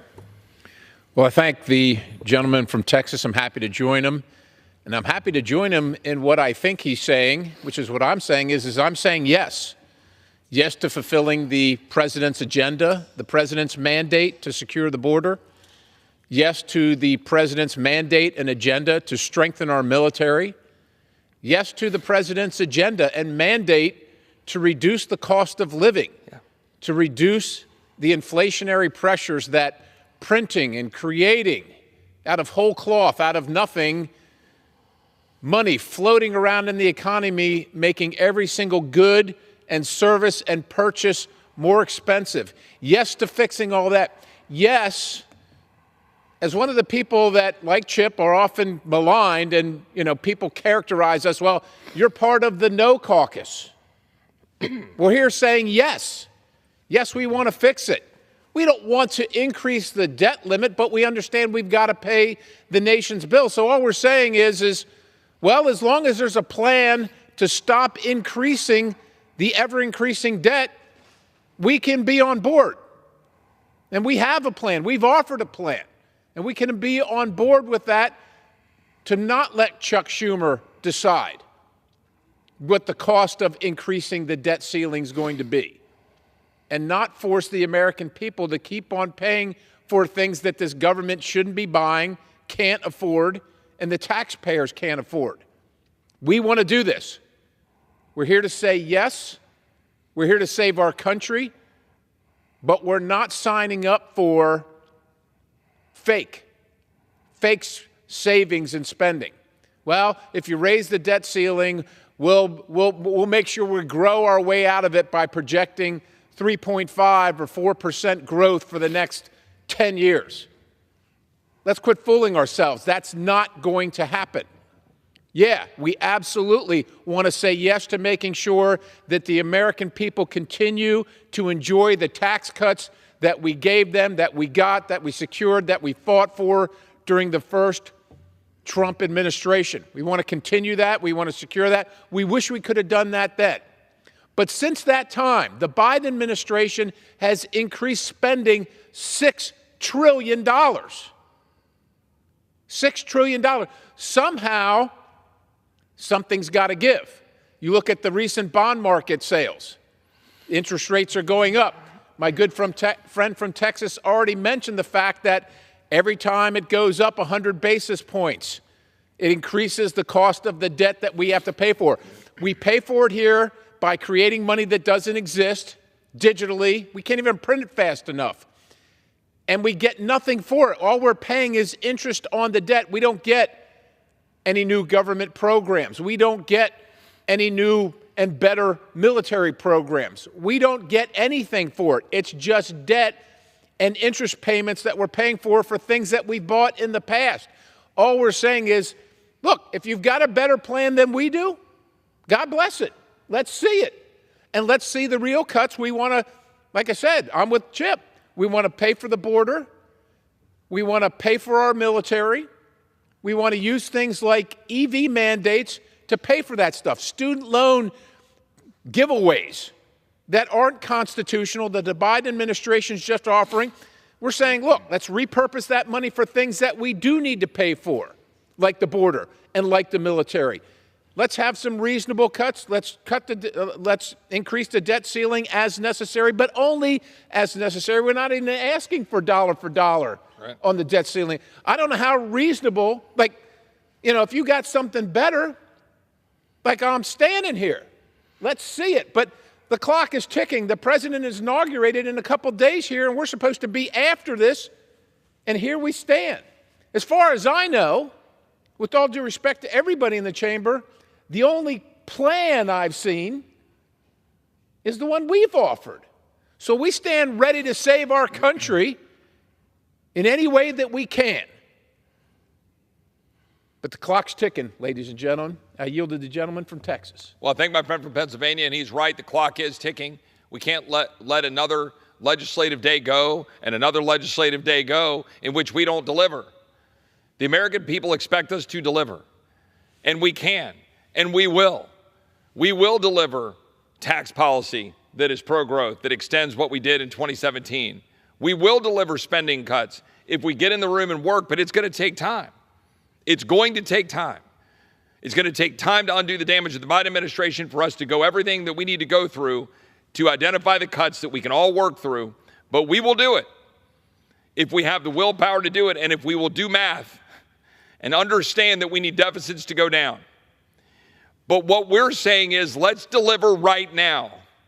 Do not risk the border security by pushing it off months into the future. Well, right now, while we're talking about it, there are criminal aliens convicted of murder in their country, some more than one time, walking around our country, and they're going to stay here until we can deport them.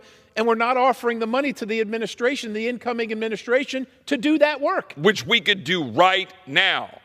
If the House would act right now, pass the budget, pass the instructions, do exactly what we just laid out, do the debt ceiling increase, do the funding for the border, give it to Tom Homan tomorrow.